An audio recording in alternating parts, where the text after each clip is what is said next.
My name is James Cooper, and when I returned from my third combat deployment with a Purple Heart and shrapnel in my leg, I discovered my own parents had written me out of their will entirely. After 22 months of rehabilitation and fighting for my country, I came home to find my civilian brother would inherit everything while I got nothing. What the family lawyer uncovered in my father's study changed everything and forced my family to confront the truth they'd been hiding for decades. Before we jump back in, tell us where you're tuning in from, and if this story touches you, make sure you're subscribed, because tomorrow, I've saved something extra special for you. The military transport plane touched down at Andrews Air Force Base on a cold February morning. Unlike my previous homecomings, there was no formation of fellow Marines standing at attention, no commanding officer delivering a speech about duty and sacrifice. Just me and 11 other wounded veterans being transferred from the military hospital in Germany to continue our recovery on American soil. I shifted uncomfortably in my wheelchair as the hydraulic lift lowered me to the tarmac. 6 months earlier, I had been leading a patrol through a village in Afghanistan when our unit triggered an IED. The explosion killed 2 of my men instantly. I survived with a traumatic brain injury, shrapnel embedded throughout my right leg, and the kind of invisible wounds that don't show up on medical scans but keep you awake at 3 a.m., replaying moments you can never change. The doctors had assured me I would walk again, though the nerve damage meant I would likely always need a cane. But physical recovery was only part of the journey. After 3 deployments in 7 years, I was returning to a civilian world that had continued moving forward while my life had been suspended in the timeless vacuum of military service. Staff Sergeant Cooper? A young Army liaison approached with a clipboard. Your brother is waiting for you in the family reception area. I nodded, swallowing my disappointment. I had hoped my parents would come, despite our strained relationship. My decision to enlist after college instead of joining my father's architectural firm had created a rift that widened with each deployment, while my younger brother Michael followed the path laid out for him: business school, marriage to the daughter of my father's golf buddy, a vice presidency at Cooper Designs by age 30. I had chosen a different direction. The reception area was a bland government room with uncomfortable chairs and motivational posters featuring eagles and flags. Michael stood when he saw me, his designer suit and perfectly trimmed hair making him look more like a politician than an architect.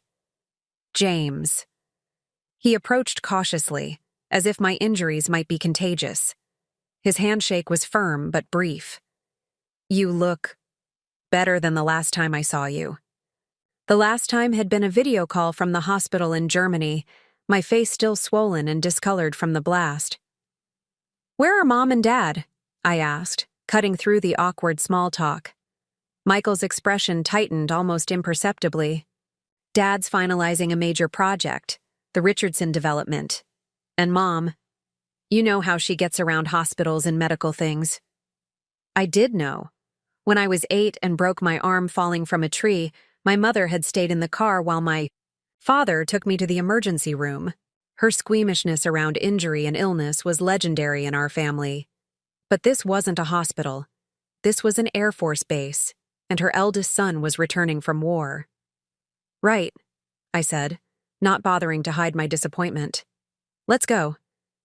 The drive to my parents' house in Alexandria, Virginia took nearly an hour. Michael filled the silence with updates about the family business, his 2 children, and the renovations he and his wife were making to their vacation home in the Outer Banks. I half listened, watching the familiar landscape of my childhood pass by the window. We've set up the guest room for you, Michael said as we turned onto the elm-lined street where I'd grown up. Dad converted your old bedroom into his home office after you enlisted. Of course he had.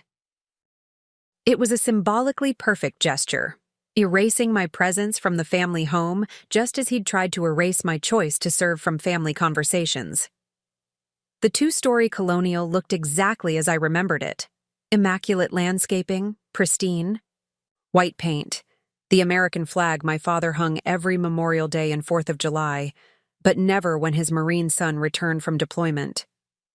My mother appeared at the front door as Michael helped me from the car, her expression a practiced mask of concern that didn't quite reach her eyes. "James, darling." She embraced me carefully, as if I might break.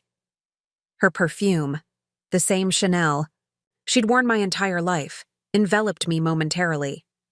"We're so glad you're home safe." I wanted to point out that safe was a relative term when you were still picking fragments of metal from your body and couldn't sleep through the night without medication. But I held my tongue. I had been home less than 2 hours. There would be time for difficult conversations later.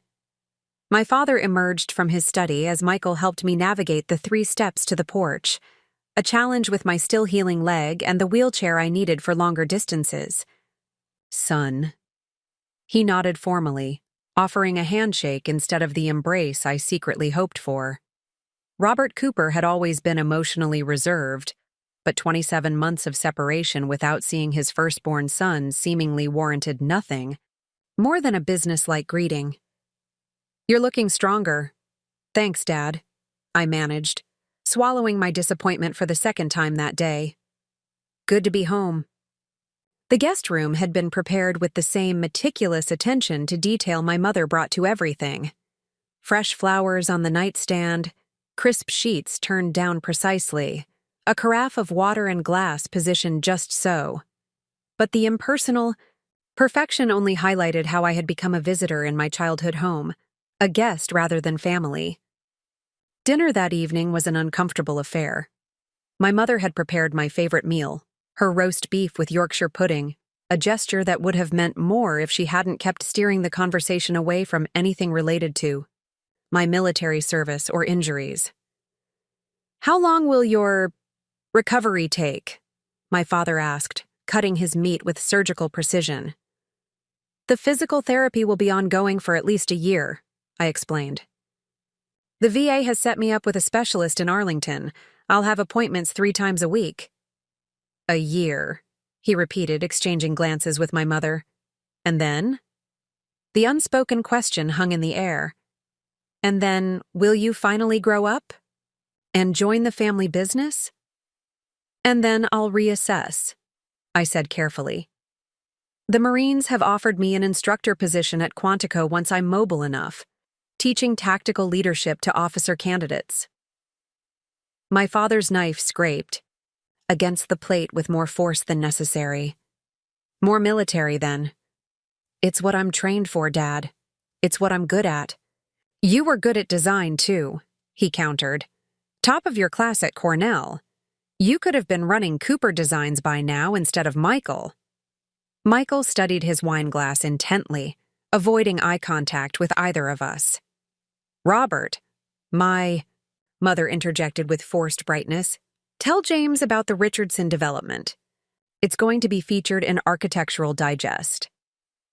And just like that, the conversation shifted safely back to the family business, my future plans shelved along with any acknowledgement of my service or sacrifice.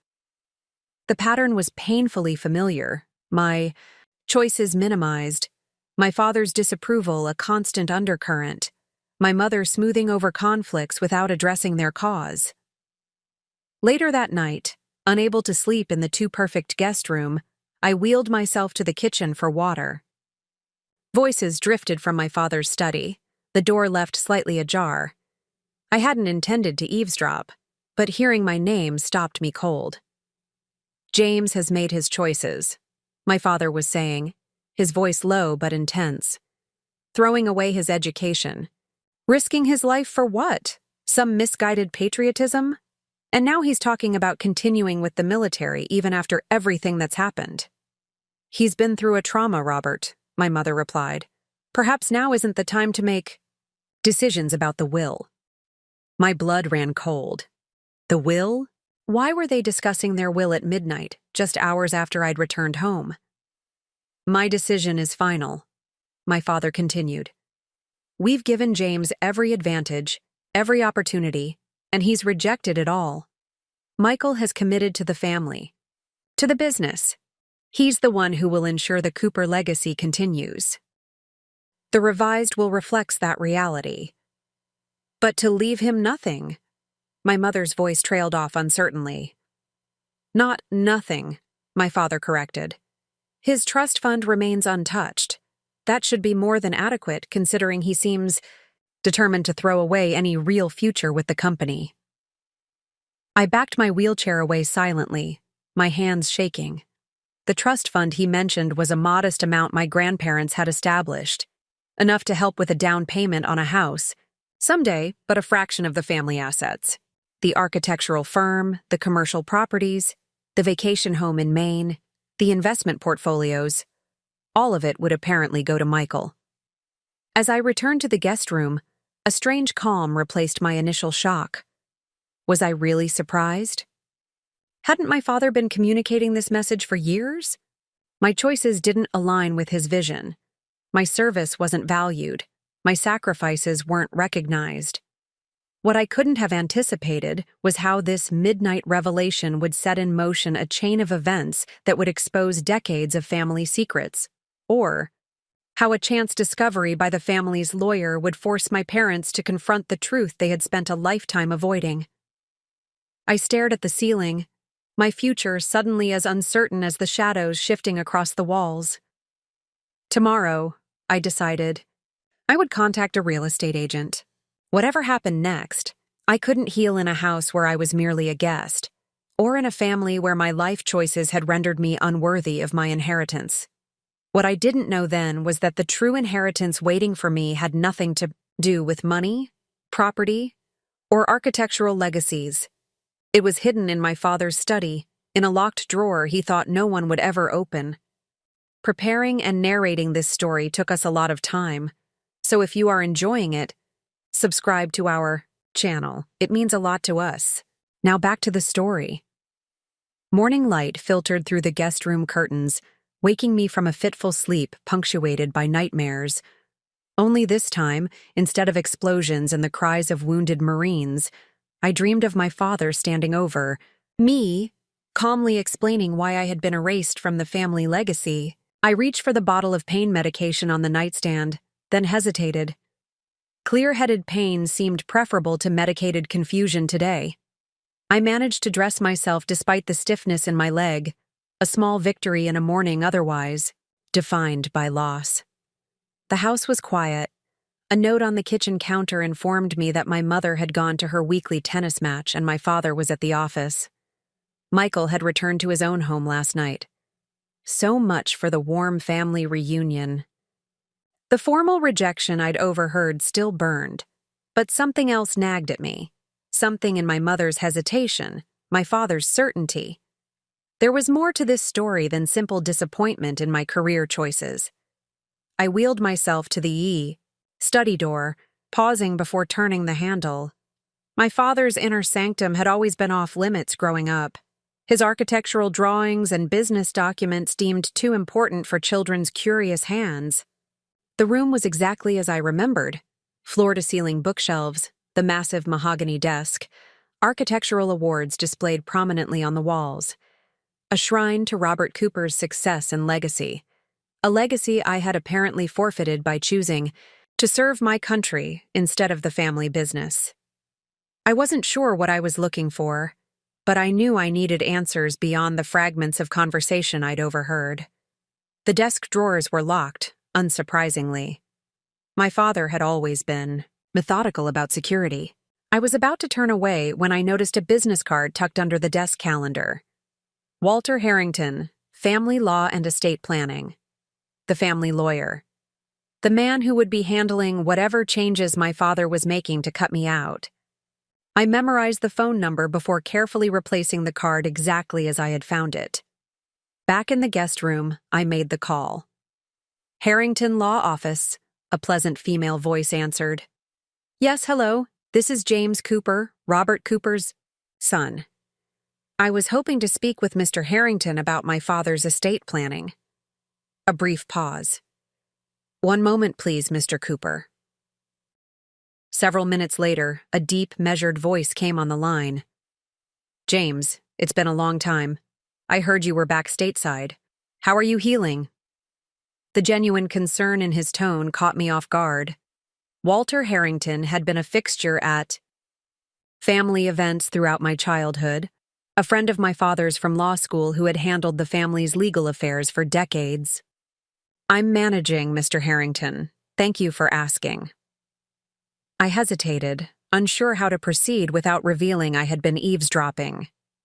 "I'm calling because I've recently returned home and I have some concerns about my father's estate planning."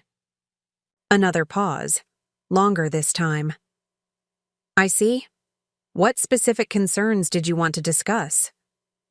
"I understand my father is making changes to his will," I said carefully. "Changes that affect my inheritance."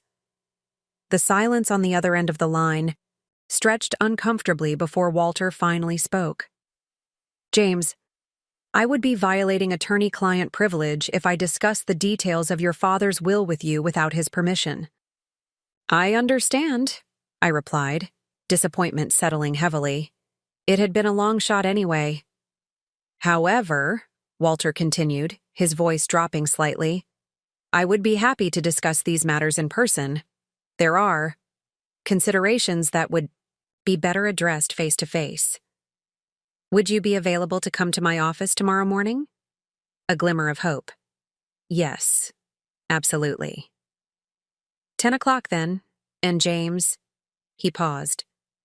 "I've known your father for 40 years, and I've known you since you were born. Sometimes the decisions we make as young men follow us in ways we don't anticipate." Before I could ask what he meant, he ended the call, leaving me with more questions than answers. The next morning, I called a rideshare service rather than asking my mother for transportation. The less my parents knew about this meeting, the better. Walter's office was in a historic building in Old Town Alexandria, the brass plaque beside the door polished to a high shine, like everything else associated with my father's carefully curated professional image. Walter greeted me himself, coming around his desk to shake my hand when his assistant wheeled me into his office. He had aged since I'd seen him last, his once dark hair now silver, lines etched more deeply around his eyes. But his grip was still firm, his gaze direct. "It's good to see you, James. Your service honors your family, even if some members have difficulty expressing their pride." I blinked in surprise. This was more acknowledgement of my military career than I'd received from my own father in 7 years. "Thank you, sir. That means a lot." Walter gestured to the leather chair across from his desk. "Would you prefer to transfer, or are you comfortable as you are?" The question, simple, direct, respectful, was another refreshing change from my family's awkward avoidance of my current limitations. "I'll transfer, thank you." I maneuvered myself from the wheelchair to the chair, appreciating that Walter neither rushed to help nor made a show of looking away. Once I was settled, Walter sat back in his chair, studying me thoughtfully. "Before we begin, I want to be clear about my position. I have ethical obligations to your father as my client. However, I also have personal ethical obligations that sometimes transcend the professional ones. Do you understand?" I nodded, intrigued by this careful preface. "Good. Now, you mentioned concerns about your father's estate planning. What exactly have you heard?" I described the conversation I'd overheard, watching Walter's expression carefully. He showed no surprise, which confirmed my suspicions that such changes were indeed being made. "I see," he said when I finished. "And how do you feel about these potential changes?" The question caught me off guard. I had expected legal discussion, not therapy. Honestly, I'm hurt, but not entirely surprised. My father has made his disappointment in my choices clear from the day I enlisted. Walter nodded slowly. "Your father is a complicated man, James. He's driven by legacy, perhaps to a fault. The Cooper name, the business he built, the reputation. He's established. These things matter to him more than perhaps they should." "More than his son, apparently," I said, unable to keep the bitterness from my voice. That's not entirely accurate, Walter replied, leaning forward. Robert's relationship with you is complicated by factors you may not be aware of. He opened a drawer and removed a thick folder, placing it on the desk between us. This contains private information about your father that I've been privy to for many years. I've encouraged him repeatedly to share it with you, but he's refused. He tapped the folder with one finger. What I'm about to do walks a fine line ethically, but I believe it's necessary for both you and Robert. My heart raced as Walter opened the folder and removed a yellowed newspaper clipping. The headline read, "Local Architect Refuses Draft. Faces Legal Consequences." Your father didn't tell you this part of his history, did he? Walter asked quietly. I stared at the grainy image of a much younger Robert Cooper being escorted from a courthouse, his expression defiant. No, I managed. He never mentioned. During Vietnam, your father was drafted. Unlike many with his resources and connections, he didn't seek a medical exemption or a college deferment. Instead, he publicly refused to serve on principle. He was nearly sent to prison, avoided it only through significant legal maneuvering and community support. I sat back, struggling to process this revelation.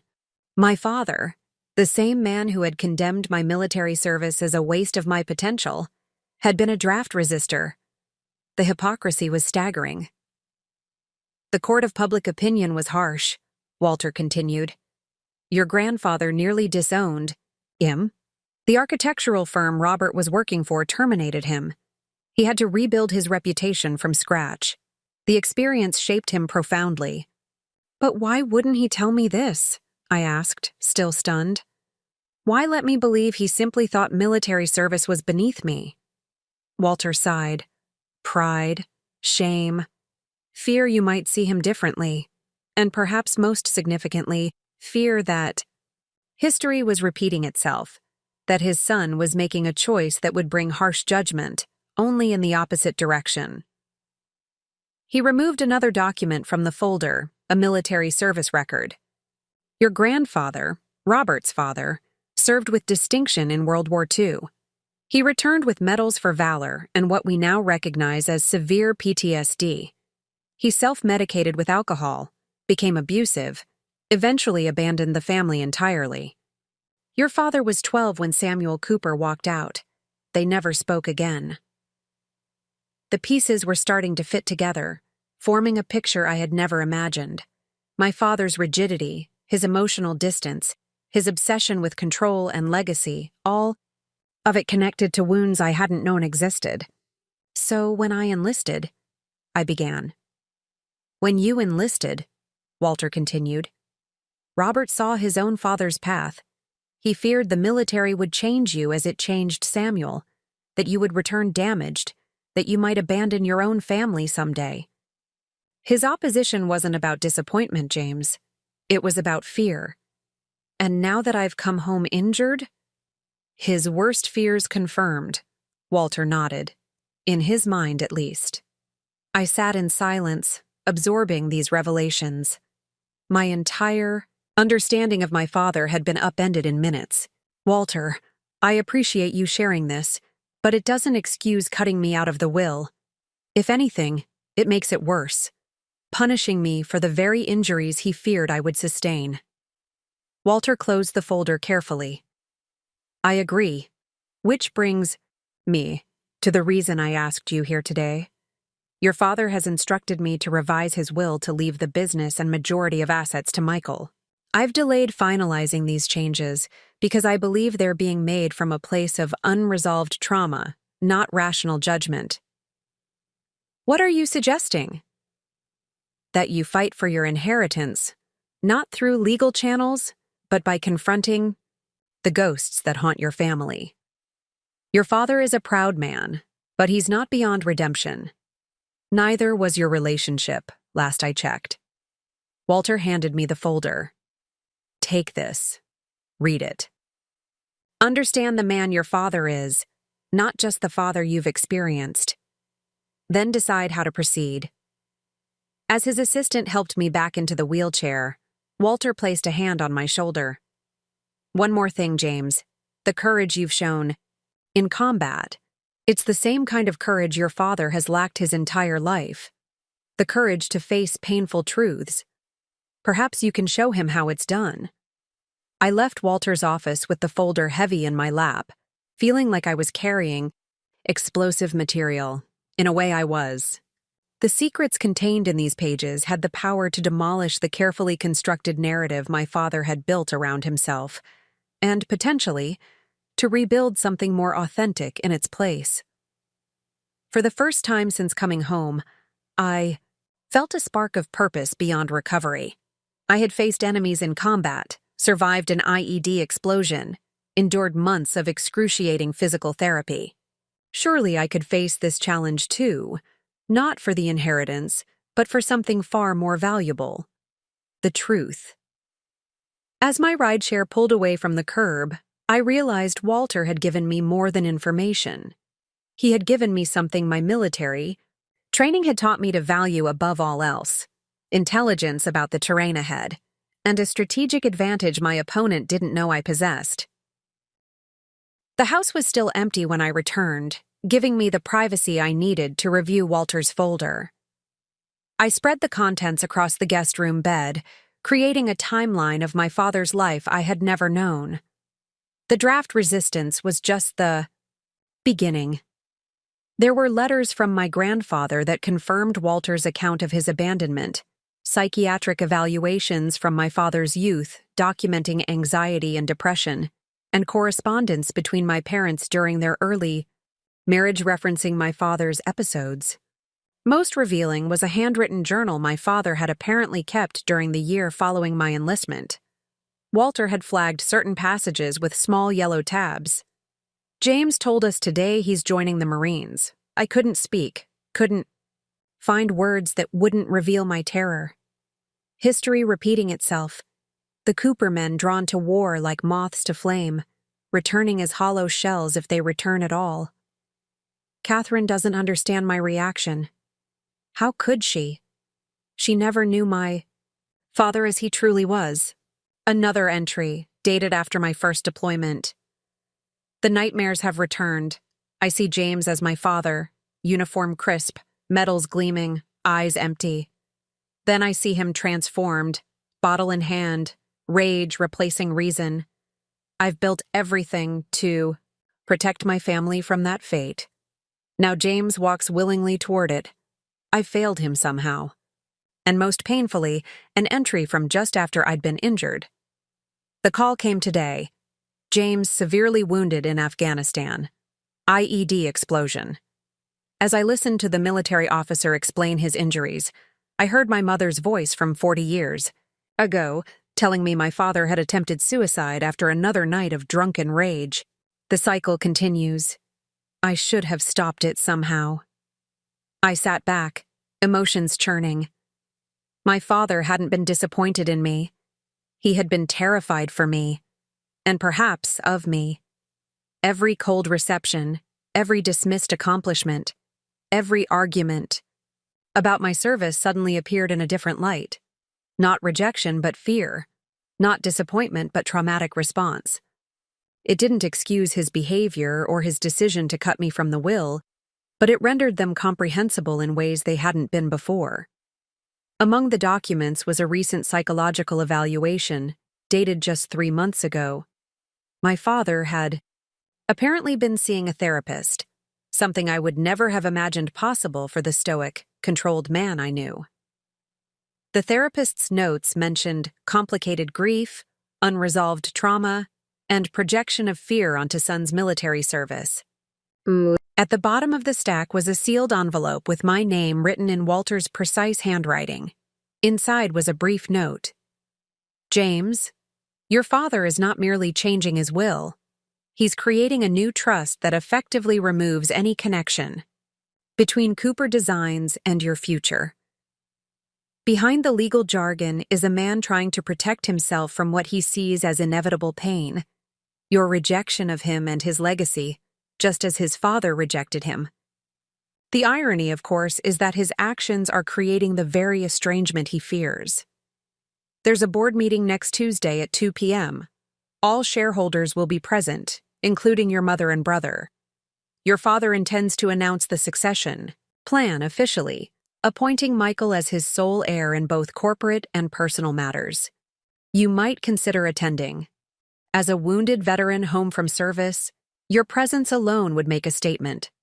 The truth you now possess makes an even stronger one. Choose wisely how to proceed. Vengeance offers momentary satisfaction, but lasting damage. Truth, delivered with compassion, offers potential healing. Walter. I folded the note carefully, considering my options. I could confront my father privately with what I'd learned, but years of experience told me he would deflect, minimize, or simply shut down. I could leave, wash my hands of the family dynamics that had caused so much pain, but that felt like surrender. Or I could accept Walter's implied suggestion and make my stand publicly, forcing a conversation my father had been avoiding for decades. The tactical part of my brain, the part shaped by military training, recognized the strategic advantage of the third option. My father valued public perception and professional reputation above almost everything. A confrontation in front of shareholders would be impossible for him to dismiss or escape.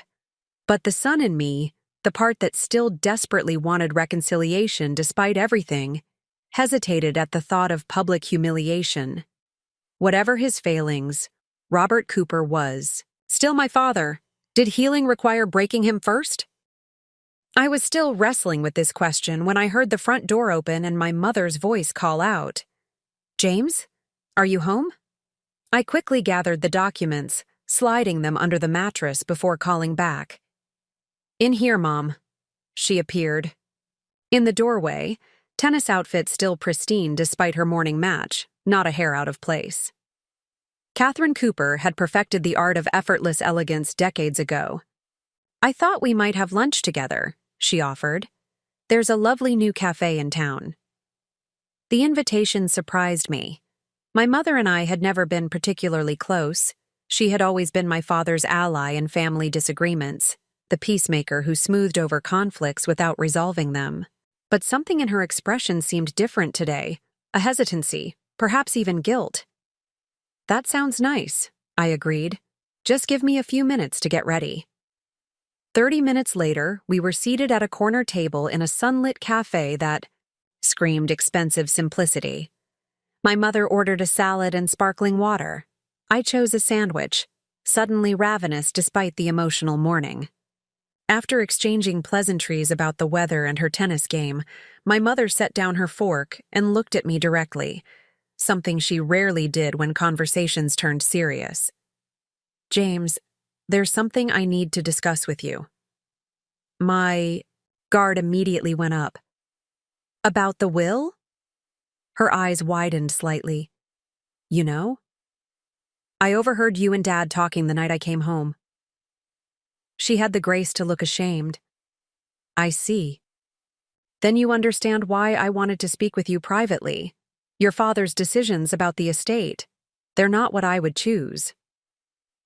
This was unprecedented. In 32 years, I had never heard my mother express disagreement with my father's decisions. "Then why aren't you stopping him?" I asked. She traced the rim of her water glass, collecting her thoughts. "Your father and I have an understanding. His business, his family legacy, those are his domain. I've never interfered." "Even when he's wrong?" "Is he wrong, James?" she countered, surprising me again. "You chose a path that deliberately took you away from the family business. You've shown no interest in architecture since college. Meanwhile, Michael has dedicated his life to Cooper Designs. So this is about commitment to the firm, not about punishing me for joining the military?" My mother looked genuinely confused. "Punishing you? James, your father isn't punishing you. He's being practical. The firm needs leadership that understands its history and future. Michael provides that." I studied her, wondering how much she really knew about my father's psychological motivations. Had she read the journal entries I'd discovered? Did she understand the trauma driving his decisions?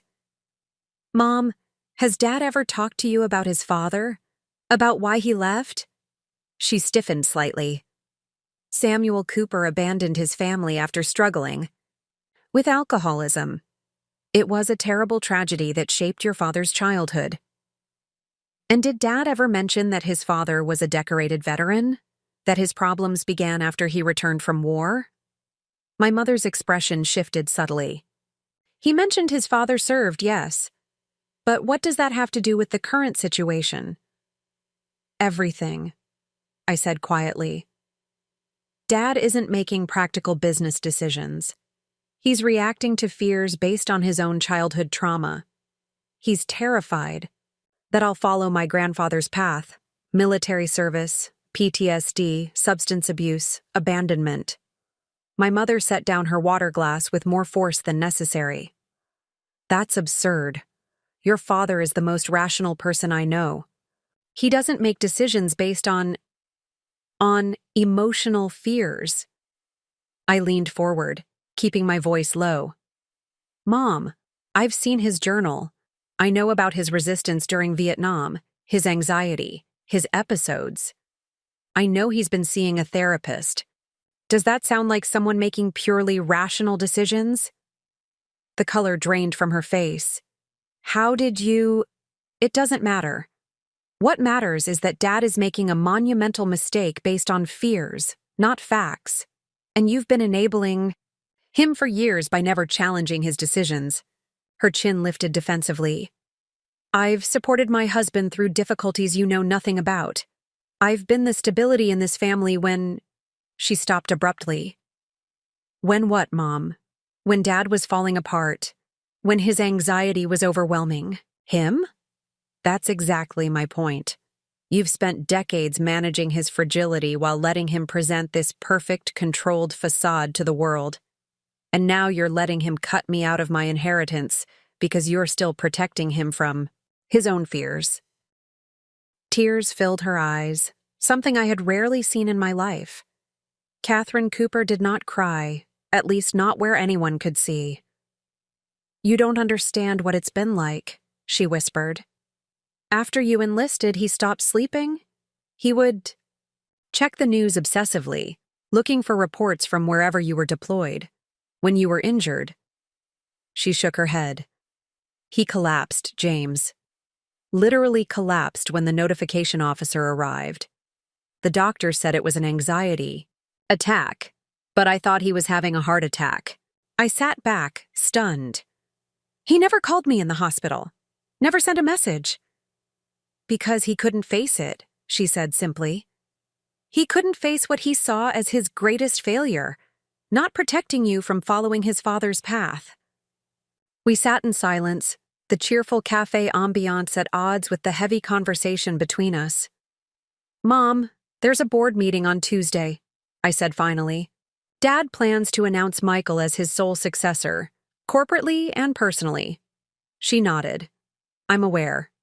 I'm going to attend. Her eyes widened in alarm. James, that would only provoke him, make things worse. Or it could force a conversation that's decades overdue. Dad needs to face his fears, Mom. He needs to see me as I am, not as the ghost of his father. And what exactly do you hope to accomplish? She asked, tension evident in her voice.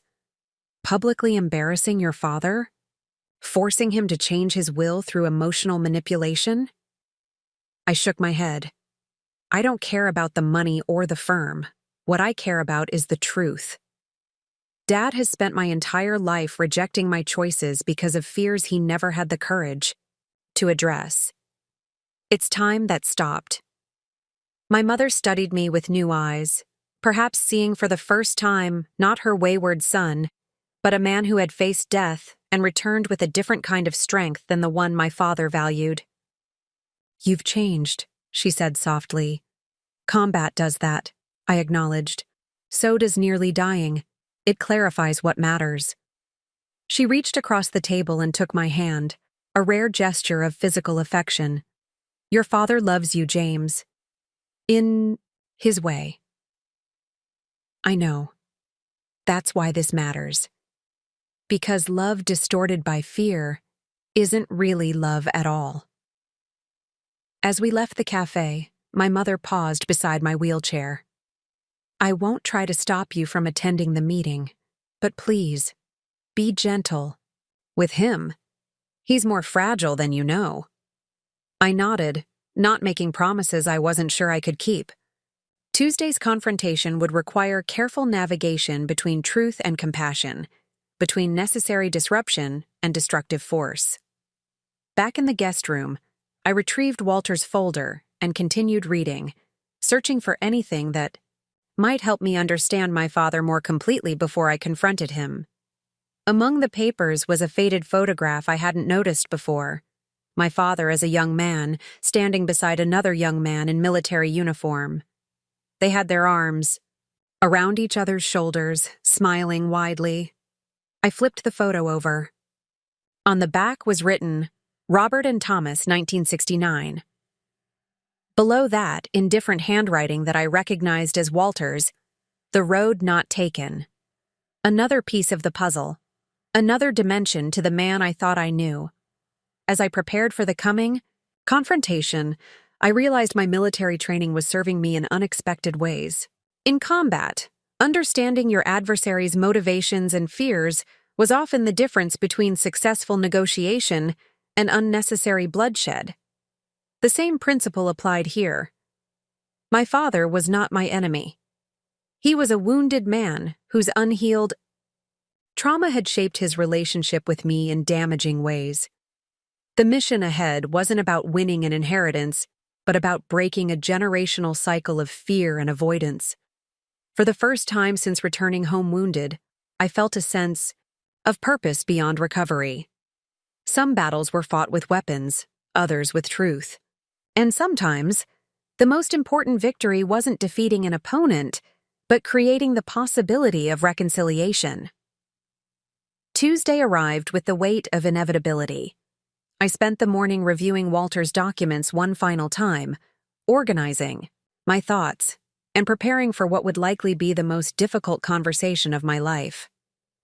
My physical therapy session that morning had been particularly grueling, but I welcomed the distraction and the reminder of my resilience. If I could, push through rehabilitation that left me drenched in sweat and trembling with exertion, I could face my father. The Cooper Designs headquarters occupied the top 3 floors of a sleek glass building in downtown Alexandria, a structure my father had designed himself 20 years ago, winning several architectural awards in the process. I arrived 30 minutes before the scheduled board meeting, dressed in a tailored navy suit that concealed the worst of my injuries. The receptionist's eyes widened when I wheeled myself in. "Mr. Cooper, we weren't expecting you." "I imagine not," I replied with a smile that conveyed confidence I didn't entirely feel. "I'm here for the board meeting." Her eyes flicked to her computer screen. "I don't see you on the attendee list." "I won't need to be announced. It's a family matter." Before she could respond, the elevator doors opened, and Walter Harrington stepped out, his timing impeccable as always. He nodded to me, his expression revealing nothing about our previous conversation. "James, good to see you again. I'm glad you're joining us today." The receptionist relaxed visibly at Walter's implicit endorsement of my presence. "I'll escort Mr. Cooper up," Walter told her, moving behind my wheelchair. "The shareholders should all be gathering now." In the privacy of the elevator, Walter spoke quietly. "Your father doesn't know you're coming. Are you prepared for his reaction?" "As prepared as I can be," I replied, though I'm still not entirely sure what I'm going to say. Walter adjusted his tie. In my experience, the truth spoken from the heart requires less rehearsal than calculated statements. The elevator opened directly into a spacious conference room with floor-to-ceiling windows offering panoramic views of the Potomac River. Around a massive walnut table sat the 7 board members, including my father at the head, my mother, to his right, and Michael to his left. The conversation halted abruptly as Walter wheeled me into the room. My father's face drained of color. James, this is a private meeting. Actually, Walter interjected smoothly, as a Cooper family member, with lifetime share rights established in the original corporate charter, James has legal standing to attend any formal board meeting. I've taken the liberty of preparing an additional place. He gestured to an assistant who quickly rearranged the seating to accommodate my wheelchair. The other board members, 2 senior architects and 2 investment partners, exchanged uncomfortable glances. My presence had clearly disrupted a carefully choreographed event. Thank you all for your patience, Walter continued professionally. Shall we proceed with the agenda, Robert?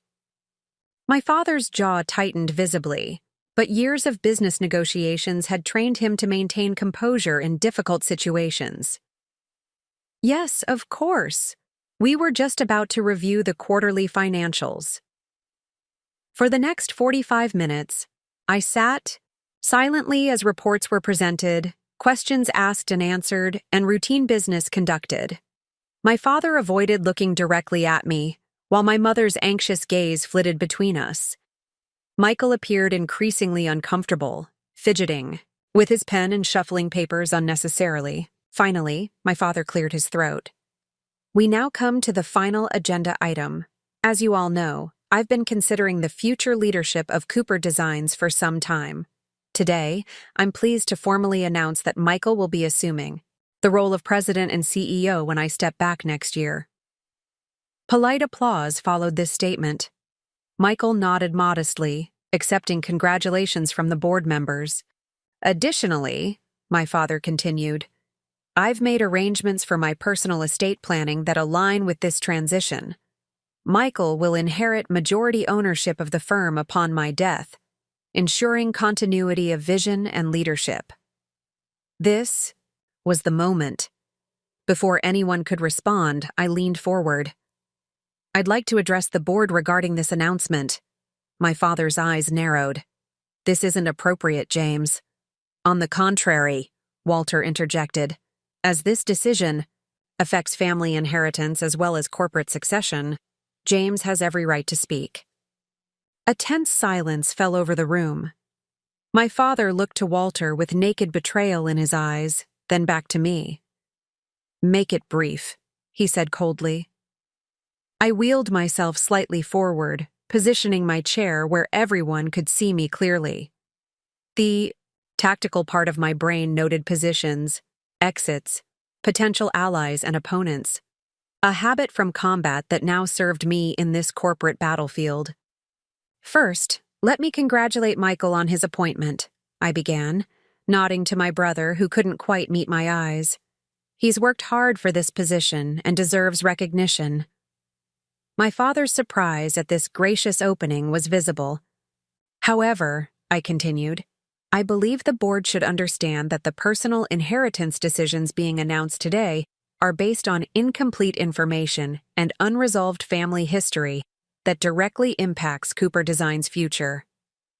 My father's knuckles whitened as he gripped the edge of the table. James, this is neither the time nor place. With respect, Dad, you've ensured there's never been a time or place to discuss the real reasons behind your decisions. I turned to address the board directly. My father is removing me from his will, not because I lack commitment to this firm, but because he fears I'll become an alcoholic who abandons my family, just like his father did after returning from military service with PTSD. Shocked silence greeted this statement. My mother closed her eyes briefly, while Michael stared at me in confusion. That's preposterous, my father snapped, but his voice lacked conviction. Is it? I pulled Walter's folder from my briefcase and removed several documents. I have here your journal entries explicitly connecting your fear of my military service to your father's post-war trauma. I have psychiatric evaluations documenting your anxiety about history repeating itself. I have evidence of a decades-long pattern of decisions driven not by business judgment but by unresolved fear. The board members exchanged uncomfortable glances. This had clearly veered far from the expected succession announcement into deeply personal territory. Perhaps we should adjourn and allow the family to discuss this privately, suggested one of the investment partners. No, I said firmly. This affects the firm directly. My father is making succession decisions based on emotional trauma, not merit or capability. The board should understand that reality before endorsing his plan. My father stood abruptly, his chair scraping across the floor. This is manipulation, using private information to force your way into an inheritance you never earned or wanted. It was the opening I'd been waiting for.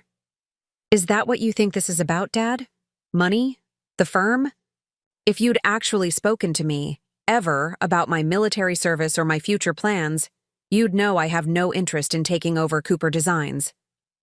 Confusion flashed across his face. Then why are you here? Why this spectacle? Because you're making a life-altering decision based on fear, not facts. Because you're repeating the very pattern you claim to be avoiding, allowing trauma to dictate family relationships. I looked around the table. My grandfather abandoned his family because he couldn't face his demons. My father is cutting me out of his legacy because he can't face his. The cycle continues. My mother reached for my father's arm. Robert, perhaps we should... No. He shook her off. I won't be manipulated like this. I wheeled closer to him, closing the distance between us.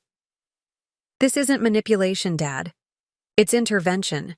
You've spent my entire life punishing me for choices that reminded you of your father. You've rejected my service because you rejected his. You've feared my injuries would lead to his path. You've projected your childhood trauma onto my adult life. My father's breathing had become shallow, his composure cracking. You know nothing about... I know everything, I interrupted quietly. I know about Thomas, the friend who enlisted while you resisted the draft. I know about the nightmares you had after I was deployed. I know about the anxiety attack you suffered when I was injured. His face paled further. How could you possibly... Because someone who cares about you thought I deserved to know the truth, I said. The same truth you've been running from your entire life. The conference room had become uncomfortably silent, the other board members clearly wishing they were anywhere else.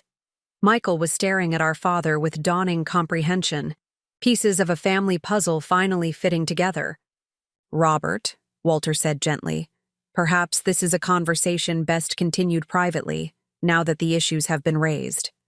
My father seemed frozen, caught between anger and fear, his carefully constructed public persona crumbling before colleagues he'd spent decades impressing.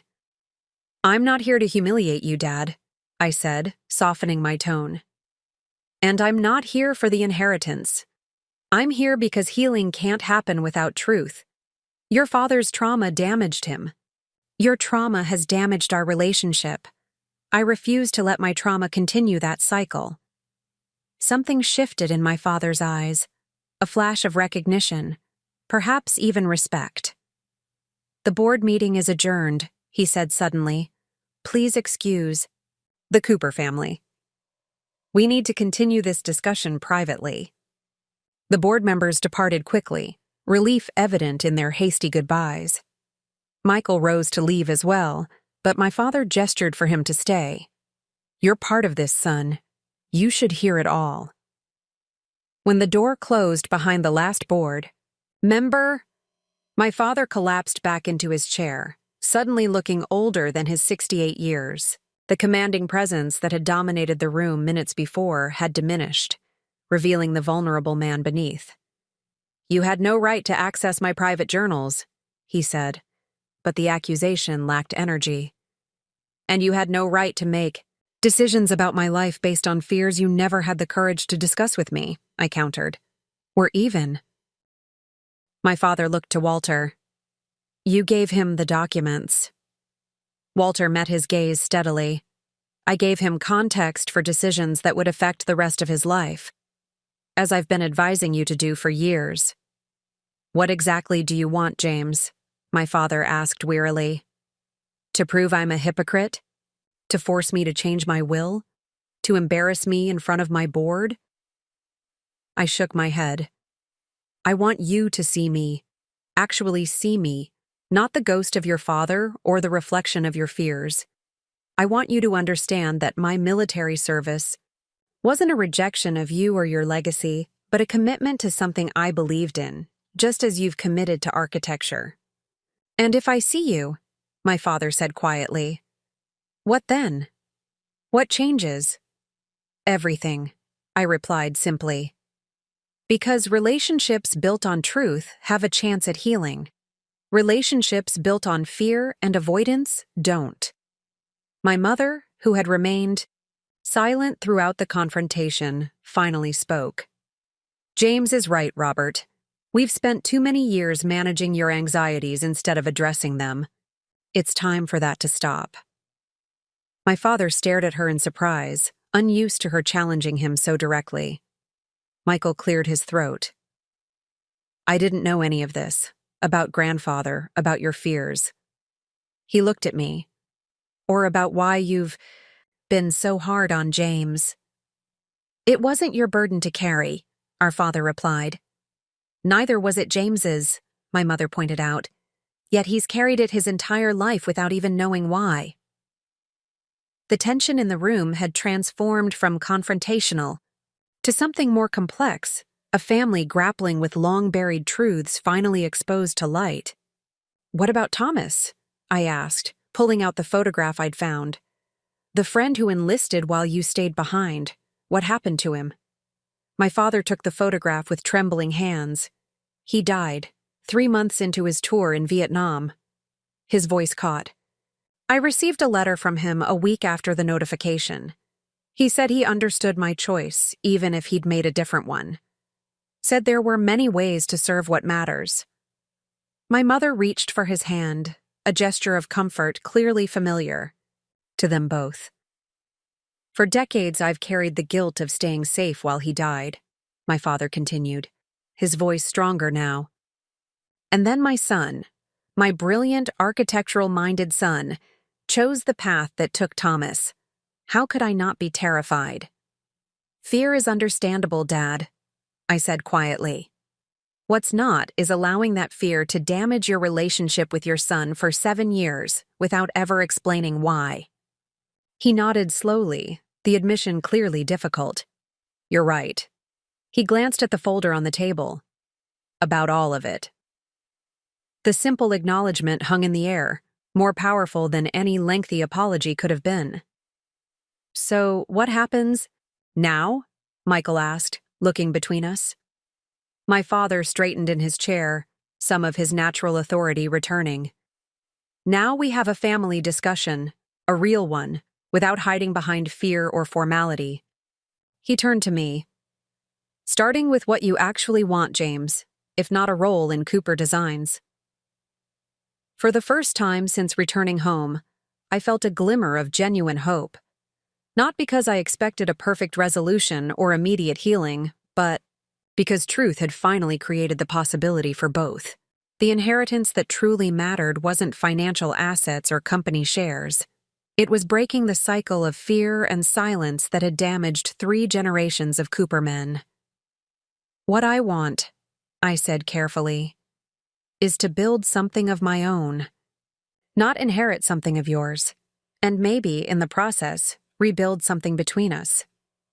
My father nodded slowly, a tentative understanding beginning to form in the space where secrets had once stood. The days following the board meeting confrontation unfolded in ways I couldn't have predicted. My father canceled his appointments. For the remainder of the week, something unprecedented in his workaholic career, and requested that we all remain at the family home for what he called long overdue conversations. These conversations weren't easy. Decades of avoidance and miscommunication created a minefield we navigated carefully, sometimes stumbling into painful territory. My father struggled to articulate emotions he had suppressed for most of his life, while I battled my own resentment. At the years of rejection I had endured without understanding their cause. On the second evening, we sat in the rarely used living room, the formal space feeling oddly appropriate for the weighty discussions taking place. My father had just finished describing, haltingly, his complicated relationship with his own father. Samuel wasn't always difficult, he explained, staring into his barely touched whiskey. Before the war, he was patient, even playful. He taught me to sail on the Chesapeake, built elaborate model planes with me. Then he came back different. Remote, angry. The drinking started within months. Did he ever seek help? I asked. My father shook his head. Different era. Men didn't discuss mental health then, especially veterans. Admitting psychological trauma was considered weakness. He looked up at me. I know it's different now, but I still see how you struggle with accepting help. It was a perceptive observation that caught me off guard. I had indeed resisted some of the psychological support offered during my rehabilitation, preferring to focus on physical recovery I could measure and control. That's fair, I acknowledged. It's not easy to appear vulnerable, especially when you've been trained to be the person others rely on in crisis. My father nodded, a moment of genuine understanding passing between us. When you enlisted, I should have told you about Samuel, about my fears. Instead, I retreated into disapproval because it was safer, somehow. Safer than showing you were afraid for me, I suggested. Yes. He set down his glass. I've spent my life constructing things, buildings, companies, a certain image of myself, all designed to be solid, unshakable. Admitting fear didn't fit that self-concept. My mother, who had been quietly supportive throughout these conversations, placed her hand on his arm. Robert has always believed showing vulnerability would diminish him in others' eyes, especially yours, James. I considered this, seeing my father through new eyes, not as the unwavering, often cold patriarch I'd grown up with, but as someone whose rigid exterior protected deep insecurities. I respected your architectural vision, your professional accomplishments, I told him, but I would have respected your humanity more than your perfection. My father's eyes glistened briefly before he blinked and looked away. Even now, emotional display remained difficult for him. Michael, who had been listening intently, leaned forward. Dad, about the succession plan and the will? We'll address that, my father interrupted. But first, I want to understand James's plans. You said you wanted to build something of your own. What does that mean exactly? It was the question I had been preparing for since the confrontation. During rehabilitation, I worked with other wounded veterans. Many struggled more with reintegrating into civilian life than with their physical injuries. The programs that exist are well-intentioned but often inadequate. I pulled a small portfolio from beside my wheelchair, the business plan I'd been developing during the long hours of recovery. I want to create a comprehensive transition program for combat veterans, part rehabilitation center, part vocational training, part entrepreneurial incubator. A place where wounded warriors can heal physically while building sustainable civilian futures. My father accepted the portfolio with evident surprise. This is quite detailed. I've had a lot of time to think, I replied with a slight smile. The concept combines adaptive architecture, spaces specifically designed for various disabilities, with practical skills development and psychological support. I've already secured interest from several veteran-focused foundations and preliminary commitments from potential corporate partners. As my father paged through the business plan, I could see the architect in him engaging with the concept, his mind naturally considering structural possibilities and spatial arrangements. The adaptive architecture component is particularly innovative, he noted, pausing on the preliminary sketches I'd included. Where did you develop these ideas? In the hospital in Germany, I explained. I started noticing how poorly designed the spaces were for actual recovery. Too institutional, too focused on medical efficiency rather than psychological healing. I started sketching alternatives between surgeries. My father looked up sharply. You were designing while recovering from combat injuries?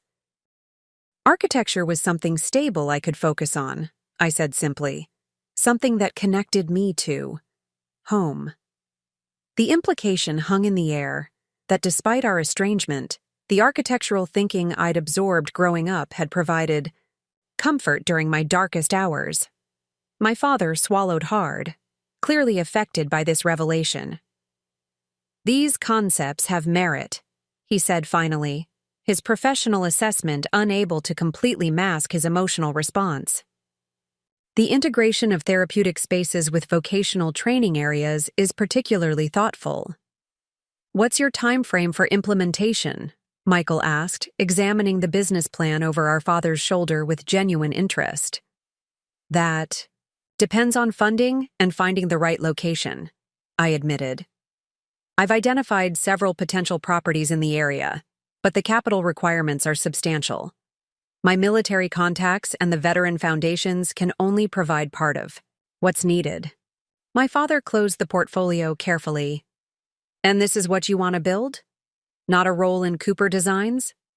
Yes, I confirmed. I've never had your passion for commercial architecture, Dad. But creating spaces that heal and empower people who've sacrificed for their country, that's a mission I believe in. My father and mother exchanged a look I couldn't quite interpret.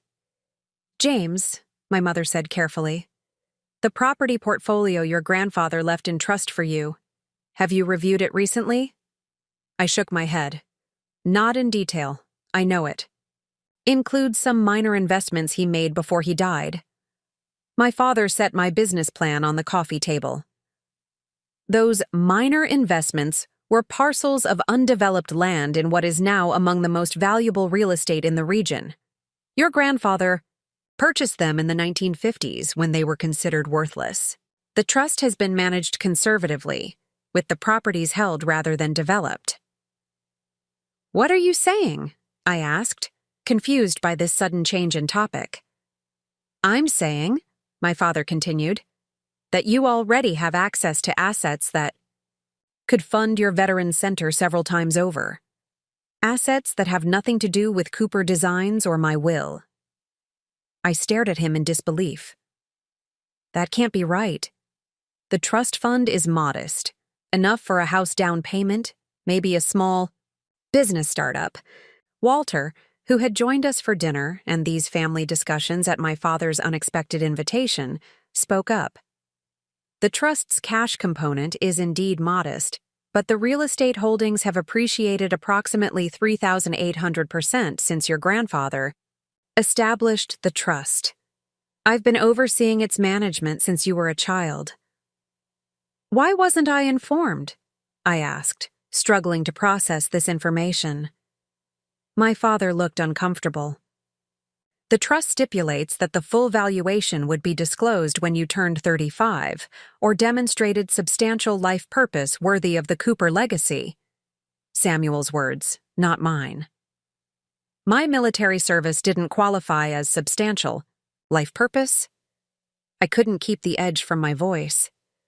That was my failure, my father admitted quietly. I was so focused on my fears about your service that I couldn't see it as Samuel clearly intended, as valuable contribution. Walter has reminded me of this oversight. Repeatedly. Walter nodded, his expression suggesting these reminders had not always been received graciously. The trust currently holds assets conservatively valued at approximately $28 million, he stated matter-of-factly. Primarily in undeveloped land that would be ideal for the type of facility described in your business plan. The room fell silent as I absorbed this staggering information. All this time, while I had been concerned about being written out of my father's will, I had been the beneficiary of resources that made that inheritance almost irrelevant. Why didn't you tell me this before? I asked Walter. Professional obligations, he replied simply. The trust terms gave your father discretion regarding timing of disclosure until you reached 35. I could advise but not override. I turned back to my father. And now you're disclosing this because your veteran center demonstrates exactly the kind of purpose Samuel established the trust to support, he said. And because I've been wrong about many things, and it's time to correct that. Michael, who had been uncharacteristically quiet, cleared his throat. I think what Dad is trying to say is that he's been protecting you from an inheritance you never needed. Protecting from. My father nodded slowly. Among other misguided efforts, yes. The irony was almost too much to process. My grandfather, the supposedly destructive influence my father had feared I would emulate, had silently provided for my future in ways that reflected profound faith in my potential. Meanwhile, my father's protection had manifested as rejection that undermined my confidence in that very potential. There's more we should discuss, my father continued. About the will, about Cooper Designs, about the future. But perhaps we've covered enough ground for one evening. I agreed, needing time to process these revelations. As Walter helped me navigate back to the guest room, he spoke quietly enough that only I could hear. Your grandfather was a complicated man, James, like your father, like you. But he saw things in you even as a child that Robert couldn't allow himself to see. The trust was his way of ensuring you would have the freedom to find your own path without the burden of family expectations. You knew him well? I asked, surprised. I was his legal counsel before I was your father's, Walter confirmed. Samuel may have failed as a father in many ways, but his final act was one of tremendous faith in his grandson's future. A faith that appears to have been well placed. That night, sleep eluded me as I reconsidered everything I thought I understood about my family legacy. The narrative I had accepted, of a grandfather who abandoned his family, a father disappointed in my choices, a brother favored for his conformity, had been incomplete at best, fundamentally flawed at worst. The next morning, I woke to find a large architectural drawing tube leaning against my door. Inside was a set of conceptual sketches, clearly done overnight, showing possible designs for a veteran rehabilitation center incorporating the key elements from my business plan, but enhanced with sophisticated architectural elements I hadn't considered. In the corner of each drawing was my father's distinctive signature alongside a blank space labeled J. Cooper. An invitation to collaboration I had never expected to receive. When I wheeled myself into the kitchen, my father was already there, nursing a coffee and looking tired but somehow lighter than I'd seen him in years. These are remarkable, I said, indicating the drawings I'd brought with me. Especially considering the time frame. He shrugged slightly. I've always done my best work when properly motivated, and I've had these concepts in mind longer than you might think. What does that mean? My father hesitated, then reached for a leather portfolio on the counter beside him. After your first deployment, I started thinking about what you might face if you were injured. What resources would exist? What might be lacking? I did some preliminary research, drafted some concepts. He handed me the portfolio. Inside were architectural sketches dated years earlier, variations on therapeutic spaces designed specifically for combat veterans. The attention to detail was extraordinary, from accessible design elements to carefully considered psychological aspects, like privacy, community interaction, and connection to nature. You designed these for me? I asked, stunned by the depth of thought evident in the work. For you, for others like you, for the man I feared you might become. He ran a hand through his silver hair, a gesture of uncharacteristic uncertainty. I never showed them to anyone. It felt like acknowledging a possibility I was desperately trying to prevent. And yet you created them anyway, I noted, examining the meticulous drawings. Architecture has always been how I process my thoughts, he said simply, even unwelcome ones. I looked up from the portfolio to find my father watching me with an expression I'd rarely seen, vulnerability mixed with cautious hope. These concepts, I said carefully, combined with the approaches in my business plan and the resources from grandfather's trust, we could create something truly extraordinary. We? My father raised an eyebrow. If you're interested in that blank signature line on your drawings, I clarified, I think there's value in combining our different perspectives. Your architectural expertise, my first-hand understanding of veteran needs.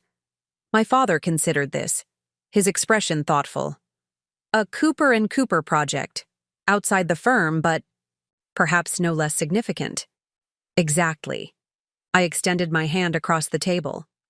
Partners? He hesitated only briefly before taking it. Partners. Later that day, my father called another family meeting.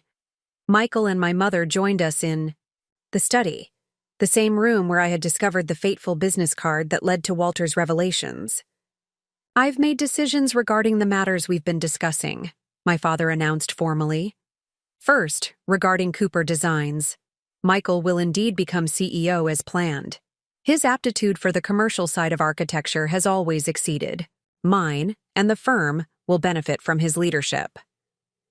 Michael nodded, accepting this confirmation of his role with quiet confidence. However, my father continued, the ownership structure will change. Michael will receive controlling interest, but James will retain minority shares and a board position.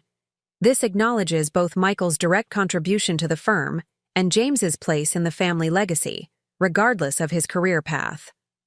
Mother smiled approvingly at this compromise. I noticed Michael looked relieved rather than disappointed by the adjustment to his inheritance. Second, regarding personal assets outside the firm. My father straightened some papers on his desk. Catherine and I have reorganized our estate planning. The family home and investment portfolio will be divided equally between our sons. These assets were built through the efforts of the entire Cooper family and should benefit both Cooper children. He turned to me directly. Additionally, I'm establishing a new foundation specifically focused on veteran rehabilitation and reintegration. Initial funding will come from my personal accounts, with Cooper Designs providing architectural services at cost for all related projects.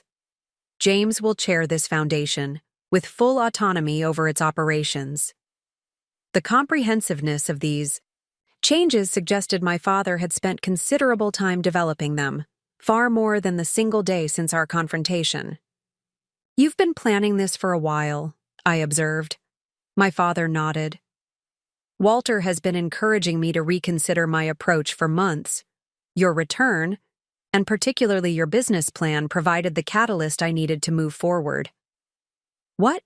Changed your mind? Michael asked. You were quite determined about the original arrangements. My father was quiet for a moment, considering the question.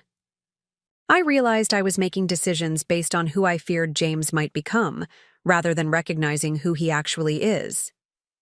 He looked at me directly. A son who has demonstrated more courage, purpose, and integrity than I gave him credit for. The acknowledgement wasn't quite an apology, but from a man who had spent decades avoiding emotional vulnerability, it represented significant progress. And the Veteran Center? I asked. Will be our first joint project, my father confirmed. I've already instructed Walter to establish access to your grandfather's trust. The waterfront parcel in Annapolis would be ideal for the facility you've envisioned. My mother, who had remained quiet during these pronouncements, finally spoke. I believe Samuel would be proud to see his legacy used this way, and to see the two of you working together despite the difficult path that brought you here. As the meeting concluded, I felt a sense of resolution that had nothing to do with inheritance or assets. The true value wasn't in the restored financial provisions or even the opportunity to build my veteran center. It was in the beginning of genuine understanding between father and son, an understanding that had required painful honesty but promised authentic relationship in place of fear-based avoidance. My father paused beside my wheelchair as the others left the study. There's one more thing, James. Something I should have said years ago.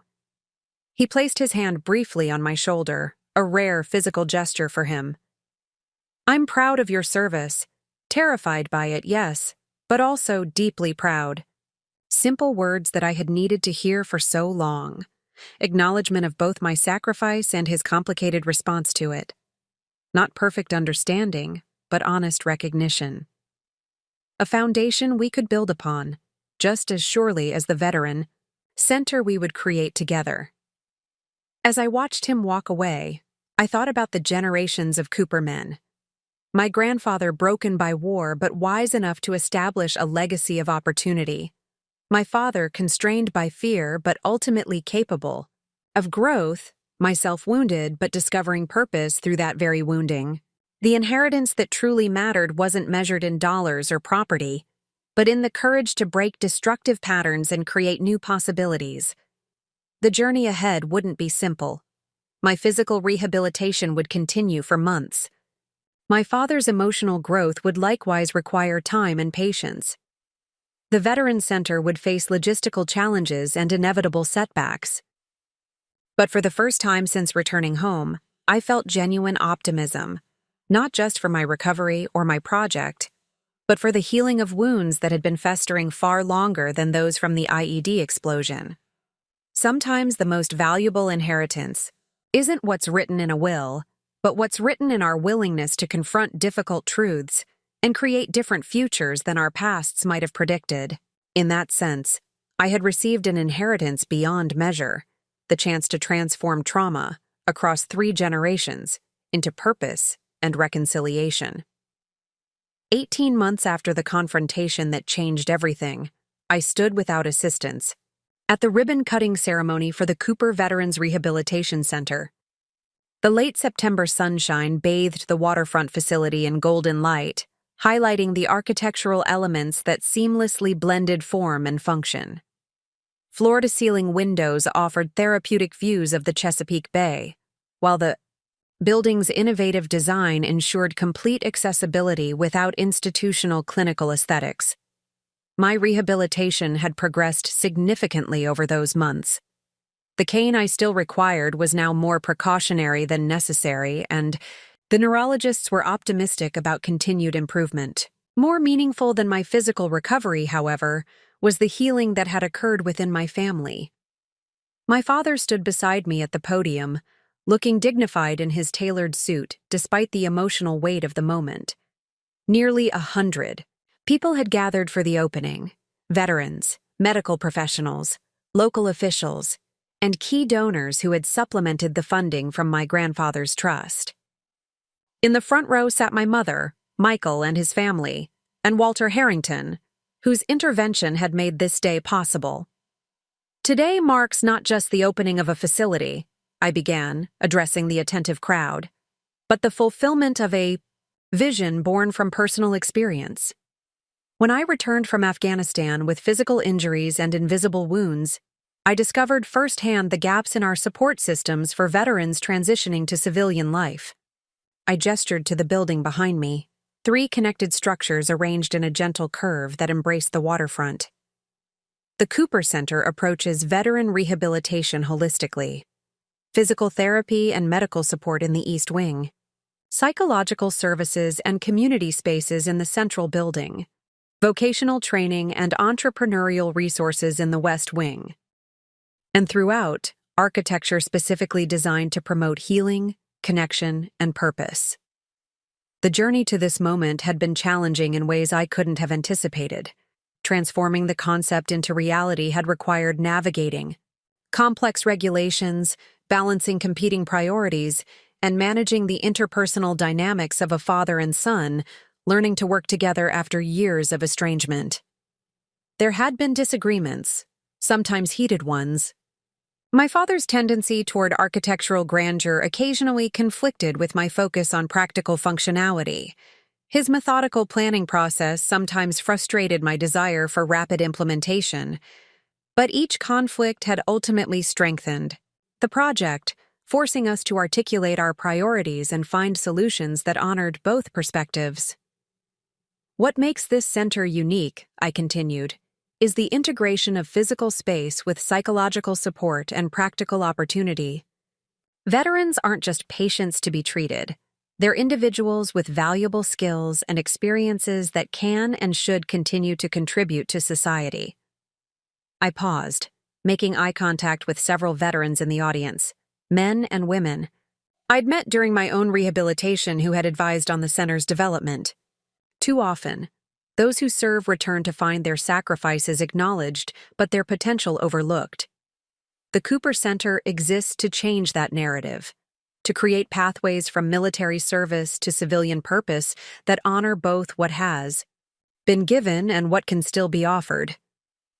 I turned to my father, cueing his portion of the presentation. As he stepped forward, I noticed a slight tremor in his hands, not from age, but from emotion he was still learning to express comfortably. Architecture has always been about creating spaces that serve human needs, he began, his professional voice steady despite the personal significance of the moment. Throughout my career, I've designed corporate headquarters, cultural institutions, and residential communities. But none of those projects carries the meaning of this one. He gestured to the building behind us. The Cooper Center represents a new direction in architectural thinking about therapeutic environments. Every element, from the natural light patterns to the acoustic engineering, from the intuitive navigation to the connection with nature, has been designed to support healing and growth.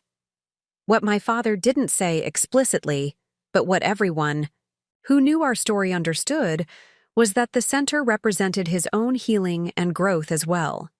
The man who had once rejected his son's military service out of fear had channeled that same intensity into creating a space that honored and supported those who served. But buildings alone, however well designed, cannot create transformation, my father continued. What will make this center successful is the people within it. The staff who bring expertise and compassion, the veterans who bring courage and determination, and the community that provides ongoing support. He turned to me, offering a gesture I never thought I'd see from Robert Cooper, public deference to his son's leadership. For the vision behind this center and the perseverance to make it reality, I want to acknowledge the true driving force of this project. My son, James Cooper. The applause that followed carried an emotional weight beyond the usual civic ceremony response. My father and I had never been demonstrative men. The Cooper family tradition of emotional restraint ran deep. But the significance of this moment transcended our habitual reserve. As the ribbon was cut and guests began touring the facility, Walter approached us, satisfaction evident in his expression. "Samuel would be proud," he said quietly. "Of the center, certainly, but more importantly of both of you." My father nodded, accepting the reference to his father without the tension that once accompanied any mention of Samuel Cooper. "I hope so. I've come to believe he understood more than I gave him credit for." Walter smiled. He understood that trauma doesn't define a life unless we allow it to. A lesson worth remembering. As Walter moved away to join the tour, my father turned to me. "We should make rounds, speak with the donors and officials." "In a moment," I replied. "There's something I wanted to give you first." I reached into my jacket pocket and withdrew a small box. "This arrived from Germany last week." My father opened the box carefully, revealing a weathered military medal nestled in protective padding. "This is a Purple Heart," he observed, looking up with confusion. "But not yours." "No," I confirmed. "It belonged to grandfather. After our conversations last year, I reached out to military archives to learn more about his service. This medal was part of his personal effects that were never claimed after his death." My father lifted the medal carefully, as if it might crumble in his hands. "I never knew he was wounded." "Twice, according to the records. Once physically, documented by this medal, and once psychologically, documented only by what came after." I paused, allowing him to process this connection. "I thought it belonged here, with you." My father was silent for a long moment, his fingers tracing the profile of George Washington on the medal's face. "Thank you," he said finally, his voice rougher than usual. "This means more than I can express." "I know," I replied simply. And he did know. That was the miracle of the past 18 months. The wall of silence that had separated us for so long had gradually dismantled, allowing genuine understanding to develop in its place. Not perfect understanding, certainly, but authentic connection that acknowledged both our differences and our common ground. As we rejoined the event, moving among donors and community partners, I observed my father's interactions with new awareness. The formal courtesy that had once seemed cold now revealed itself as a man managing anxiety through structure and predictability. The professional focus that had appeared as emotional neglect now showed itself as channeled intensity, his way of contributing value in the absence of emotional fluency. None of this excused the pain his approach had caused, but understanding its origins had created space for both forgiveness and change. He was trying, in ways large and small, to bridge the gap between the father he had been and the father he wished to be. The most significant evidence of this transformation came that evening, after the ceremonies concluded and the family gathered at my parents' home for dinner. As dessert was served, my father cleared his throat, the familiar signal that he had something formal to communicate. "I've been remiss in acknowledging something important," he began, his tone more tentative than his usual proclamations. "When James first returned wounded, I saw only my fears confirmed. What I failed to see was the exceptional strength, resilience, and purpose his service had developed." He turned to me directly. "Your military experience wasn't a detour from achievement, as I wrongly believed. It was a profound source of the very qualities that have made this center possible: strategic thinking, perseverance through adversity, commitment to something larger than yourself." Coming from a man who had spent decades avoiding any positive acknowledgement of my military service, these words represented a seismic shift in perspective. "The inheritance I once threatened to withhold seems almost irrelevant now," he continued. "You've created something more valuable than anything I could have passed down to you. You've transformed trauma, yours, mine, even your grandfather's, into purpose and service." My mother reached for his hand, visibly moved by this uncharacteristic openness.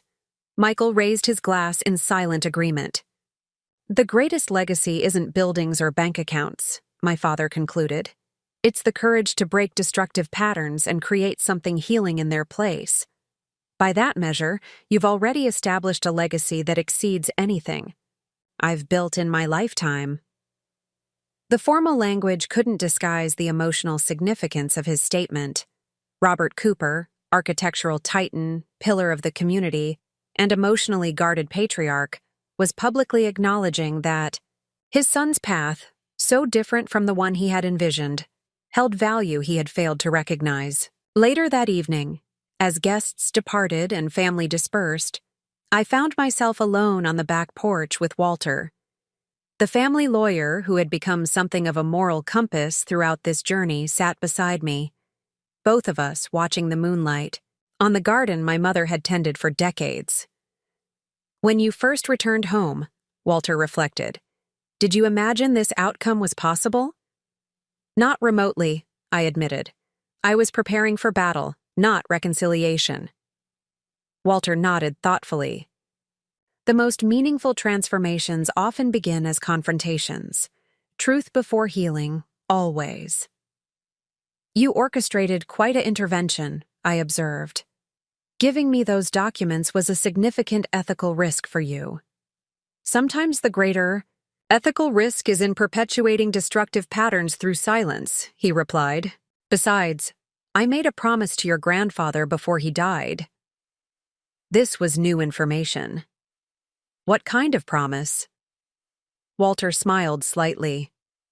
"Samuel asked me to ensure that his grandson would have the opportunity to define success on his own terms, regardless of what Robert might dictate. He saw something in you even as a child, a quality of character he believed would find its own expression if given the chance. You never mentioned this before. It wasn't relevant until you demonstrated exactly what Samuel anticipated: the courage to chart your own course and the wisdom to understand rather than simply reject your father's limitations. Walter stood, preparing to leave. The center. You've created honors both your military service and your architectural heritage. It's a remarkable integration of seemingly contradictory legacies. As Walter departed, I remained on the porch, reflecting on the unexpected journey that had brought me here. The inheritance that had once seemed so important, the will, the firm, the financial assets, had receded in significance compared to the inheritance of understanding I had gained. My grandfather, despite his failures as a father, had established a trust that provided not just financial resources but freedom from the obligation to follow predetermined paths. My father, despite his emotional limitations, had eventually found the courage to reconsider decades of fear-based decisions. And I had discovered that my greatest contribution wouldn't come from either rejecting or embracing my family legacy, but from transforming it into something uniquely valuable. The Cooper Veterans Rehabilitation Center represented this transformation in physical form, a facility that would serve hundreds of wounded warriors in the coming years, helping them navigate their own transitions from military service to meaningful civilian lives. But the more profound transformation existed in the relationships that had made the center possible, relationships reconstructed from the rubble of misunderstanding and fear into foundations of mutual respect and appreciation. As I looked toward the future, I felt neither the desperate need to prove myself that had driven my military service, nor the resentment that had colored my initial return. Instead, I experienced something rarer and more valuable: the quiet confidence of a man who had confronted difficult truths, fostered genuine reconciliation, and created meaningful impact aligned with his authentic purpose.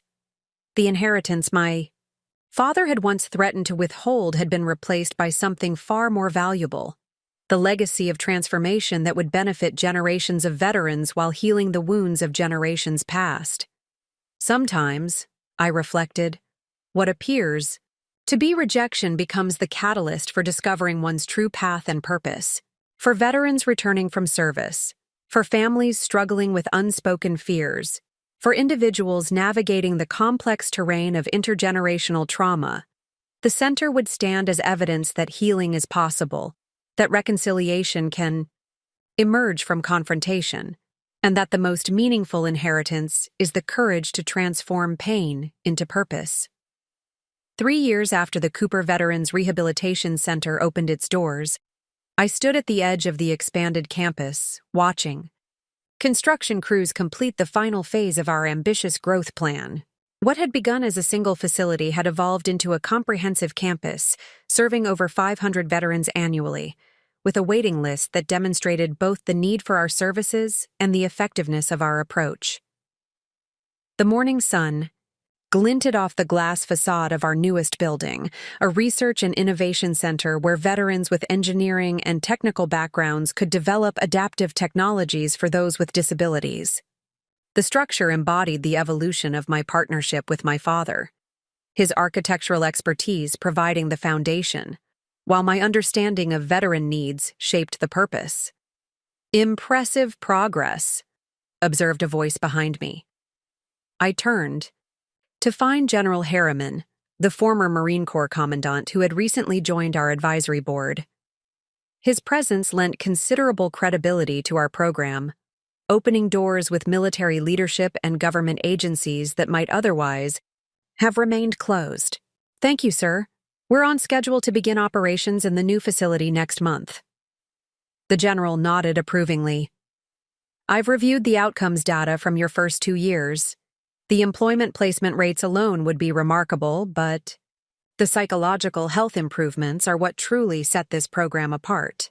The statistics he referenced represented lives transformed, veterans who had arrived battling PTSD, depression, and physical limitations, who now had stable employment, improved mental health, and renewed sense of purpose. Numbers that validated what I had known intuitively when developing the concept during my own rehabilitation. The integrated approach makes the difference, I explained. Treating the physical injuries without addressing psychological needs or providing vocational direction creates incomplete healing. The whole person needs to recover, not just the wounded body parts. A perspective the military medical system could learn from, the general acknowledged. Which is why I've arranged for the congressional delegation to tour the facility next week.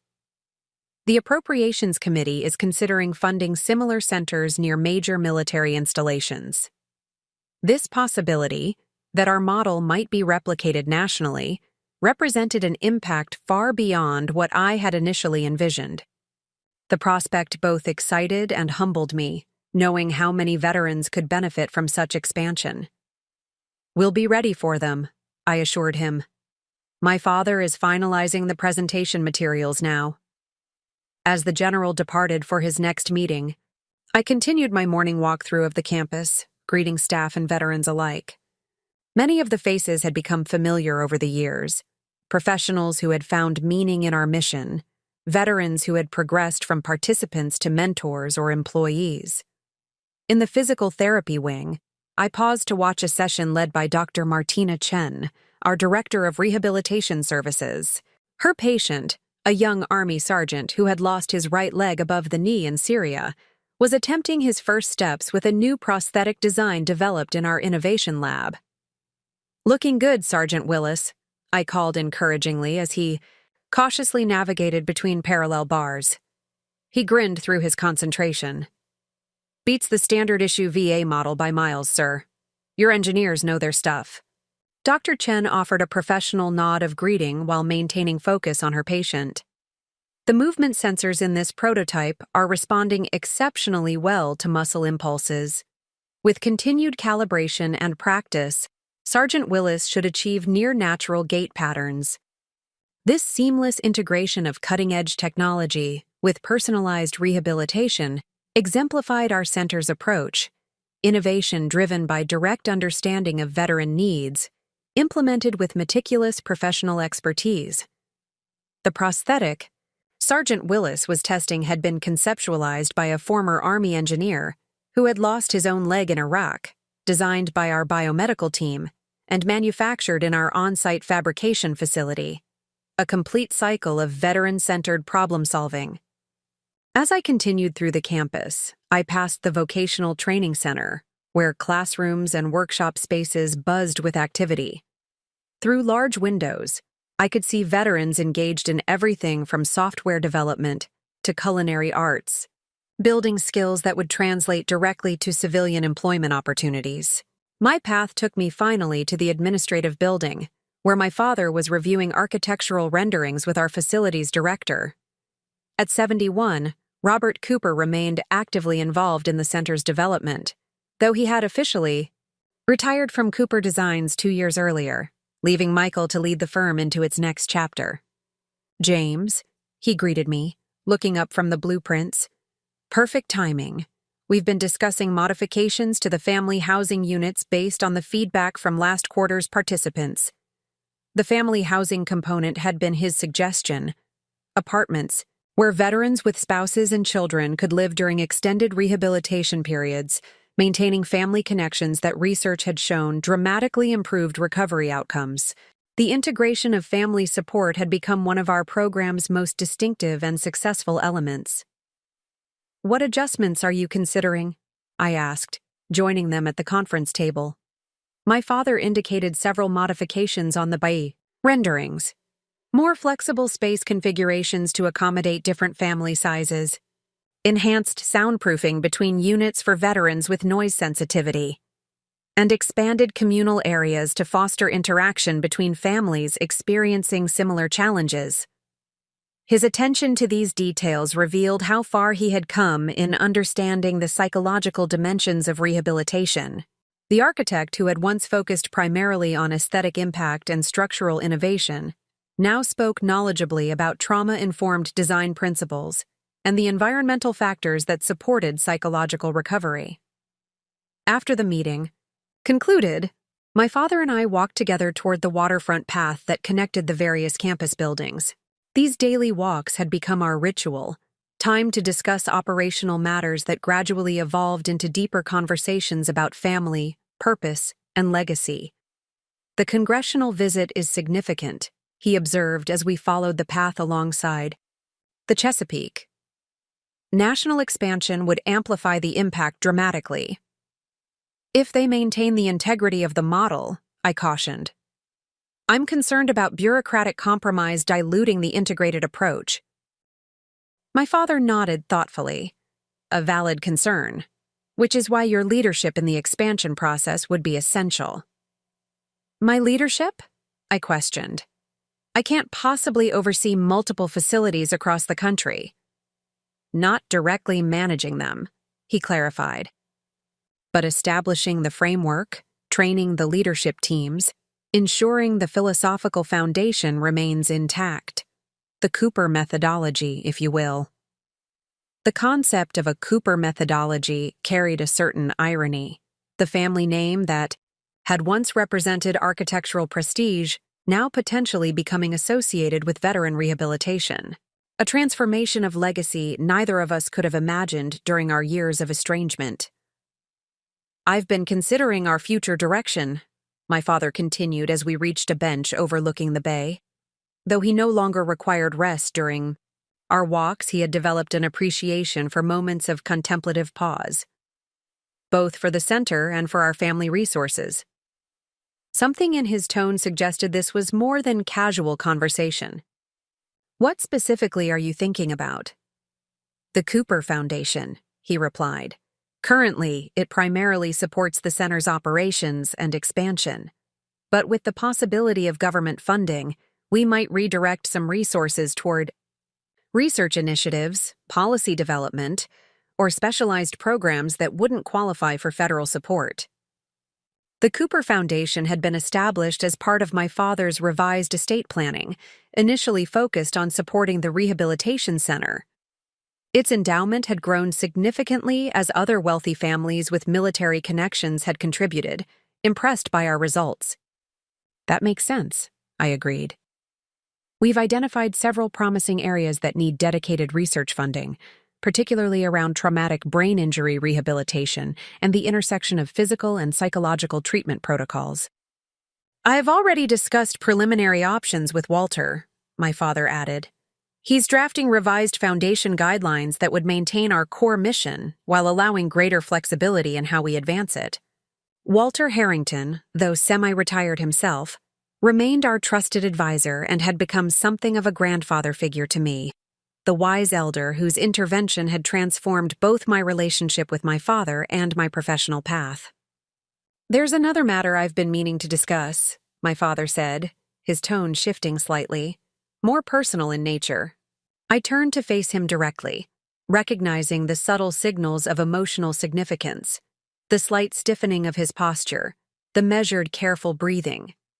Though he had made remarkable progress in expressing feelings more openly, important, conversations still required visible effort.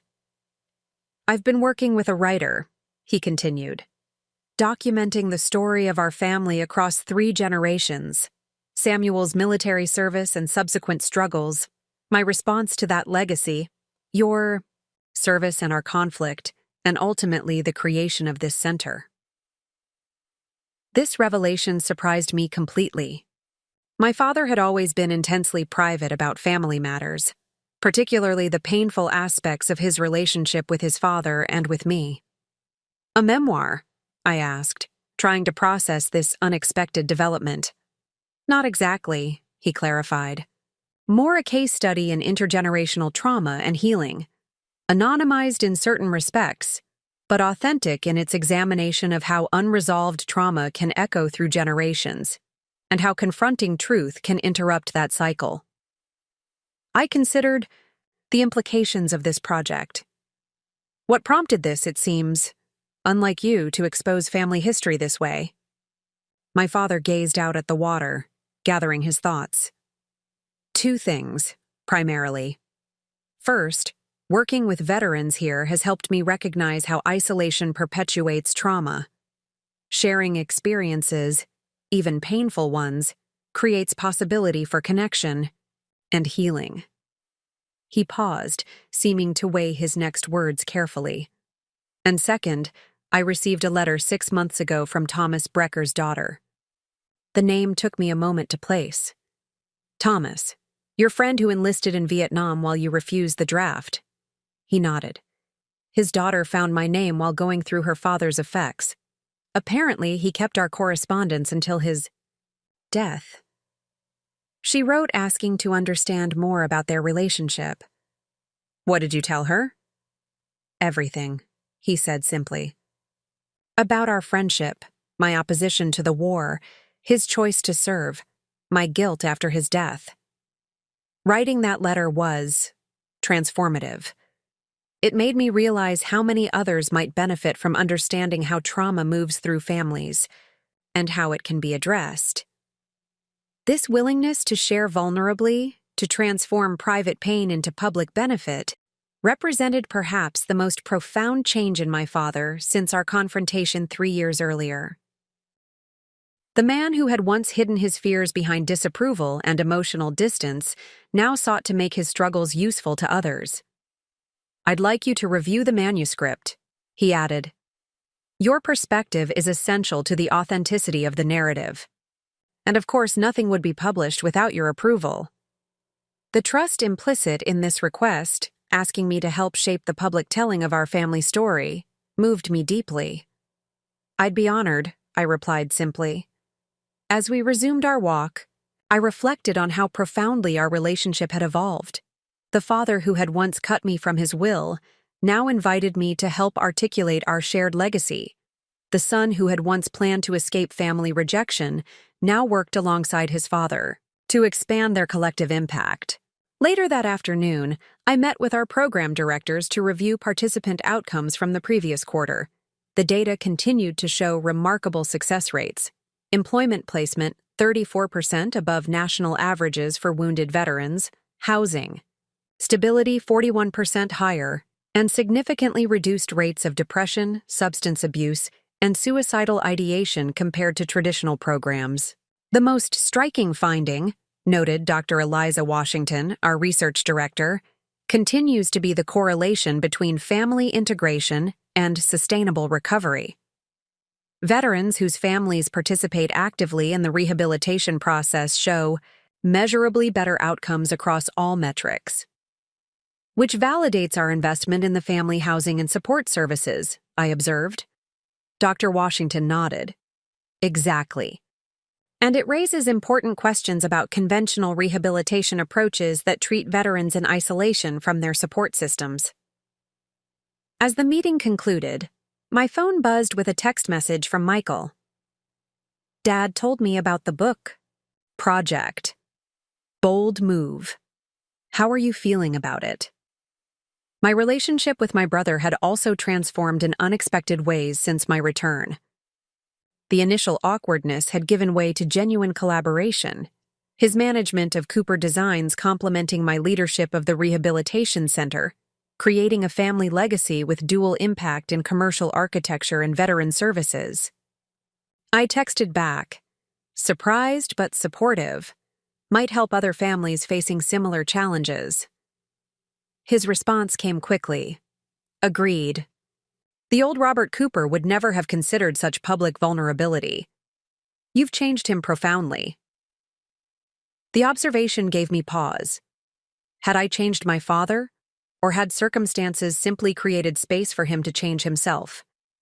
The distinction mattered, not for credit but for understanding how transformation actually occurs. As evening approached, I made my way to the center's memorial garden, a peaceful space where veterans could process grief and honor fallen comrades. The garden had been my mother's contribution to the campus design, her artistic sensibility, creating a space that balanced solemnity with natural beauty and hope. Sitting on a stone bench beneath flowering trees, I reflected on the journey that had brought me here. The devastating discovery of being written out of my parents' will had seemed like an ending, the final confirmation of rejection and misunderstanding.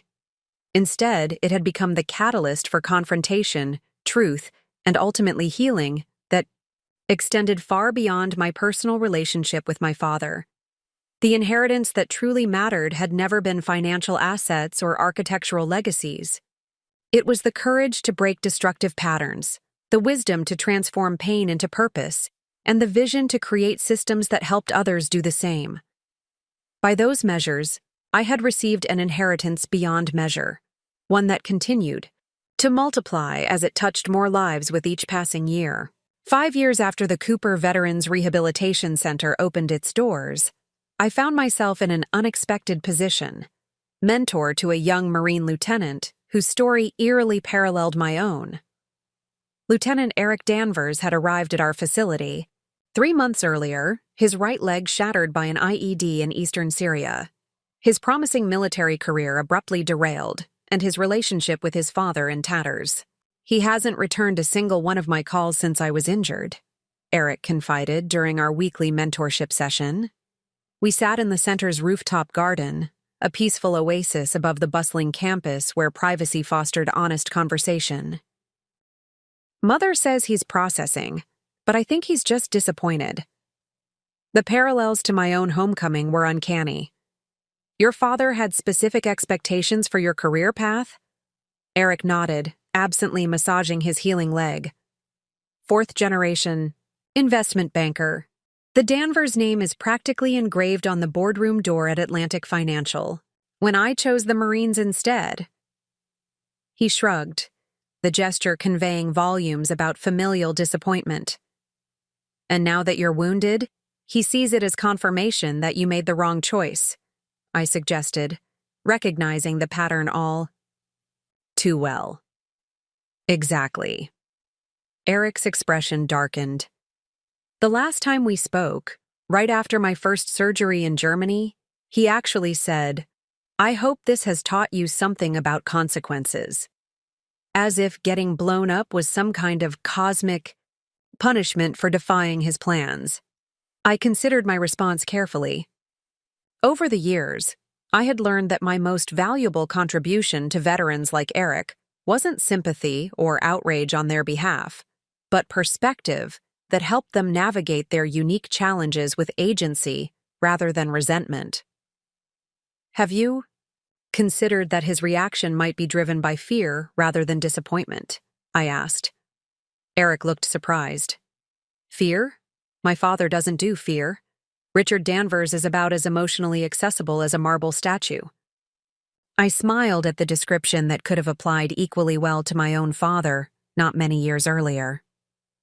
Sometimes the most emotionally rigid people are actually managing profound anxieties. Their apparent coldness is a defense mechanism, not their authentic response. That's an awfully generous interpretation of someone who effectively told me "I told you so" while I was recovering from multiple surgeries, Eric countered, skepticism evident in his tone. "Not generous," I clarified, "strategic. Understanding what's actually driving his behavior gives you options beyond either accepting his rejection or cutting him off completely." This perspective shift represented the core of what I had learned through my own journey, that what appeared as rejection or cruelty often masked deeper wounds and fears. Not as excuse for hurtful behavior, but as insight that created possibility for healing rather than perpetuating generational damage. "I'm not suggesting immediate reconciliation," I continued. "Only that keeping multiple interpretations open maintains your agency in the relationship. Your father's reaction is about him, his limitations, his fears, his unprocessed emotions. It's not actually about your value or the validity of your choices." Eric absorbed this quietly, gazing out over the Chesapeake Bay visible beyond the campus boundaries. "You sound like you've been there." "More than you know," I acknowledged. "The architect who designed this entire campus once cut me out of his will when I returned wounded from Afghanistan." Eric's eyes widened. "Your father designed this place?" I nodded. After a confrontation that forced him to face the fears, driving his rejection of my military service. Fears rooted in his own father's post-combat struggles decades earlier. And now you work together, Eric observed, gesturing to the campus around us. We do. Not because he suddenly became a different person, but because we both gained perspective on the intergenerational patterns shaping our relationship. That understanding created space for change that simple confrontation or capitulation never could have. Our conversation shifted to Eric's rehabilitation progress and professional aspirations. Unlike many wounded veterans who needed to develop entirely new career paths, Eric had shown remarkable aptitude for strategic planning and financial management, skills that could translate well to civilian contexts, including, ironically, the financial industry his father had wanted him to enter directly. The difference, Eric noted as we discussed potential internship placements, is that now it would be my choice, based on skills I've developed through military service, rather than simply following a predetermined path. Exactly, I agreed. The same aptitudes, approached through entirely different motivation and perspective.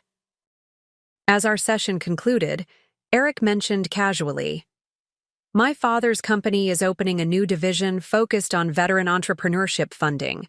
Apparently, there's growing recognition that military leadership experience translates well to business, startups."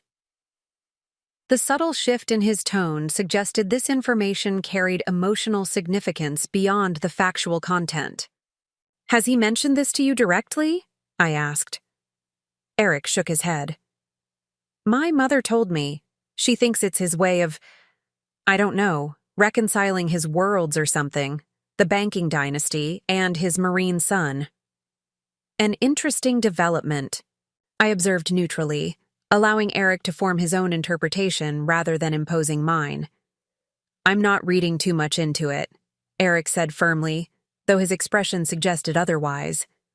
"But I wondered if, when I'm further along in my recovery, the center might consider some kind of partnership with their veteran entrepreneur program." The request revealed Eric's emotional intelligence, finding potential common ground with his father through professional collaboration rather than forced personal reconciliation, a pathway that honored both his independence and the possibility of relationship repair. "Definitely worth exploring," I agreed. "When you're ready, we can arrange an introduction through proper channels. Professional first, personal perhaps later." After Eric departed for his physical therapy session, I remained in the garden, reflecting on the cyclical nature of healing and mentorship. 5 years earlier, I had been the wounded veteran struggling to understand family rejection. Now I found myself guiding others through similar terrain, offering insights born from my own difficult journey. That evening, my father and I had dinner at his home, a monthly tradition that had evolved from awkward obligation to genuine connection. My mother had passed away unexpectedly the previous year, a peaceful death in her sleep that had left a profound void in both our lives. Her absence had somehow drawn us closer, shared grief creating yet another dimension of understanding between us. "I met with the Congressional Appropriations Committee today," my father announced as we settled in his dining room. At 73, he remained remarkably vital, though he had finally conceded to using reading glasses and occasionally moved with the careful deliberation of advancing age. "They've approved funding for 3 additional centers based on our model." "That's tremendous news," I responded, genuinely pleased by this expansion of our impact. "Which locations?" "San Antonio, San Diego, and near Fort Bragg," he replied. "Strategic proximity to major military medical centers and bases with high veteran populations.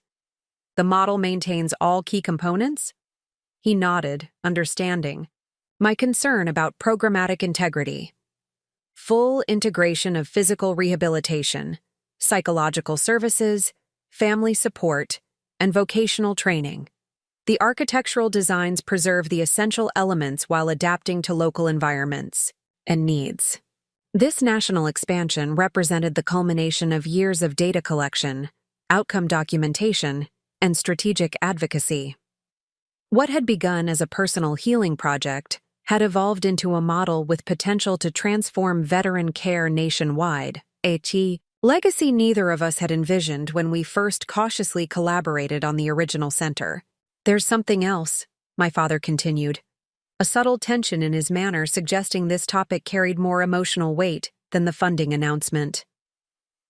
I've been approached about an honorary doctorate from Cornell, my alma mater, for innovations in therapeutic architecture and contributions to veteran rehabilitation. I smiled, appreciating both the recognition and my father's evident discomfort with it. That's well-deserved. Your designs for the center have literally changed how rehabilitation environments are conceptualized. He waved away the praise with characteristic deflection. The point is, they've asked me to deliver a commencement address about second chances, transformative relationships, and leadership that evolves through challenge. His voice took on an unusual hesitancy. I'm considering discussing our story, the conflict, the confrontation, the collaboration that followed. The proposal revealed how profoundly my father had changed. The man who had once guarded family matters with fierce privacy now contemplated sharing our difficult journey as inspiration for young graduates, not from ego or self-aggrandizement, but from genuine belief in the value such vulnerability might offer others. I think that would be tremendously impactful, I told him sincerely, especially coming from someone of your stature and generation. Acknowledging mistakes and growth isn't something accomplished leaders typically demonstrate. He nodded thoughtfully. I've been reflecting recently on what constitutes meaningful legacy. For decades, I believed it was the buildings I designed, the firm I built, the Cooper name in architectural circles. He gestured vaguely toward the windows, where the lights of Alexandria glimmered in the distance. Now I wonder if the more significant legacy might be the relationship patterns we interrupt, the courage to face uncomfortable truths, the willingness to grow even when it contradicts your carefully constructed identity. This philosophical reflection represented yet another dimension of my father's evolution, from rigid adherence to conventional success markers toward contemplation of deeper meaning and impact. Not abandoning his professional accomplishments, but contextualizing them within more profound measures of significance. I've been thinking about Samuel lately, he continued, mentioning his father with an ease that would have been unimaginable years earlier. Wondering what might have been different if he'd had access to the kind of integrated support we provide at the center. If his physical wounds and psychological trauma had been addressed simultaneously, perhaps. He left the thought unfinished, the hypothetical too painful to fully articulate. The grandfather I had never known remained a complex figure in our family narrative, at once cautionary tale and unexpected catalyst for healing across generations. I believe he would be proud, I offered quietly. Not just of the center itself, but of your willingness to face what his struggles represented in your life, to break the cycle rather than perpetuating it. My father nodded slowly, accepting this interpretation of a relationship that had shaped him so profoundly. The manuscript is nearly complete, he said, changing subject slightly. The publisher is quite enthusiastic about its potential impact. The book project documenting our family's intergenerational journey had evolved significantly over the past 2 years, transforming from conceptual exploration into a nuanced narrative of trauma, avoidance, confrontation, and reconciliation across 3 generations of Cooper men. Early feedback from professional reviewers suggested it might offer valuable insights for families navigating similar territory. I've been wondering, my father continued with uncharacteristic hesitation, if you might consider co-authoring rather than simply reviewing. Your perspective would add considerable depth and authenticity. The invitation represented yet another boundary crossed in our evolving relationship, from professional collaboration to joint creative expression. Not merely approving my father's narrative, but actively shaping our shared story. I'd need to think about that, I replied honestly. Writing about one's own experience requires a particular kind of vulnerability. Indeed it does, he acknowledged with the hint of a smile. A vulnerability I never would have considered possible before. A certain confrontation in a boardroom 5 years ago. The reference to our watershed moment hung between us, not with bitterness or regret, but with shared recognition of its transformative significance. The confrontation that could have permanently severed our relationship had instead become the foundation for its authentic reconstruction. After dinner, as I prepared to leave, my father retrieved a large envelope from his study. "This arrived yesterday," he explained, handing it to me. "From the Danvers family, the young lieutenant. You've been mentoring." I opened it curiously, finding a formal invitation to a fundraising gala hosted by Atlantic Financial's new Veterans Entrepreneurship Initiative. A handwritten note was attached, signed by Richard Danvers himself. "Your work with Eric has been transformative. We would be honored to explore potential collaboration between our Veterans Program and the Cooper Center." "Eric mentioned his father might be reaching out," I explained, "though I didn't expect something this formal this quickly." My father examined the invitation with professional interest. "Atlantic Financial has considerable resources. A strategic partnership could significantly expand the center's impact. If their approach aligns with our values," I cautioned. "Corporate initiatives sometimes prioritize publicity over substance." "True," he acknowledged, "but the personal connection through Eric creates interesting possibilities. Sometimes the most meaningful institutional change begins with individual transformation." The observation captured what we had both learned through our journey, that systems, whether families or organizations, changed not through abstract principles, but through the concrete evolution of the relationships within them. The Cooper Center itself embodied this truth, having emerged from the transformation of our relationship rather than merely implementing theoretical best practices. As I drove home that evening, I reflected on the parallel journeys unfolding in my life, my continued healing and growth, my father's remarkable evolution, and now the potential for Eric Danvers and his father to navigate similar territory with the benefit of our experience as reference point. The inheritance that had once seemed crucial, the will, the firm, the family assets, had receded in significance compared to this living legacy of transformation and healing. What had begun as rejection had catalyzed reconciliation. What had started as personal conflict had evolved into systemic change, benefiting hundreds of veterans and their families. Sometimes, I reflected, the most valuable inheritances emerge, not from what is given willingly, but from what must be fought for, questioned, and ultimately transformed. The Cooper Veterans Rehabilitation Center stood as testament to this truth, a legacy born not from simple transmission of wealth or position, but from the courage to confront painful realities and create something healing in their place. Next, you've got 2 more standout stories right on your screen. If this one hit the mark, you won't want to pass these up. Just click and check them out. And don't forget to subscribe and turn on the notification bell so you don't miss any. Upload from us.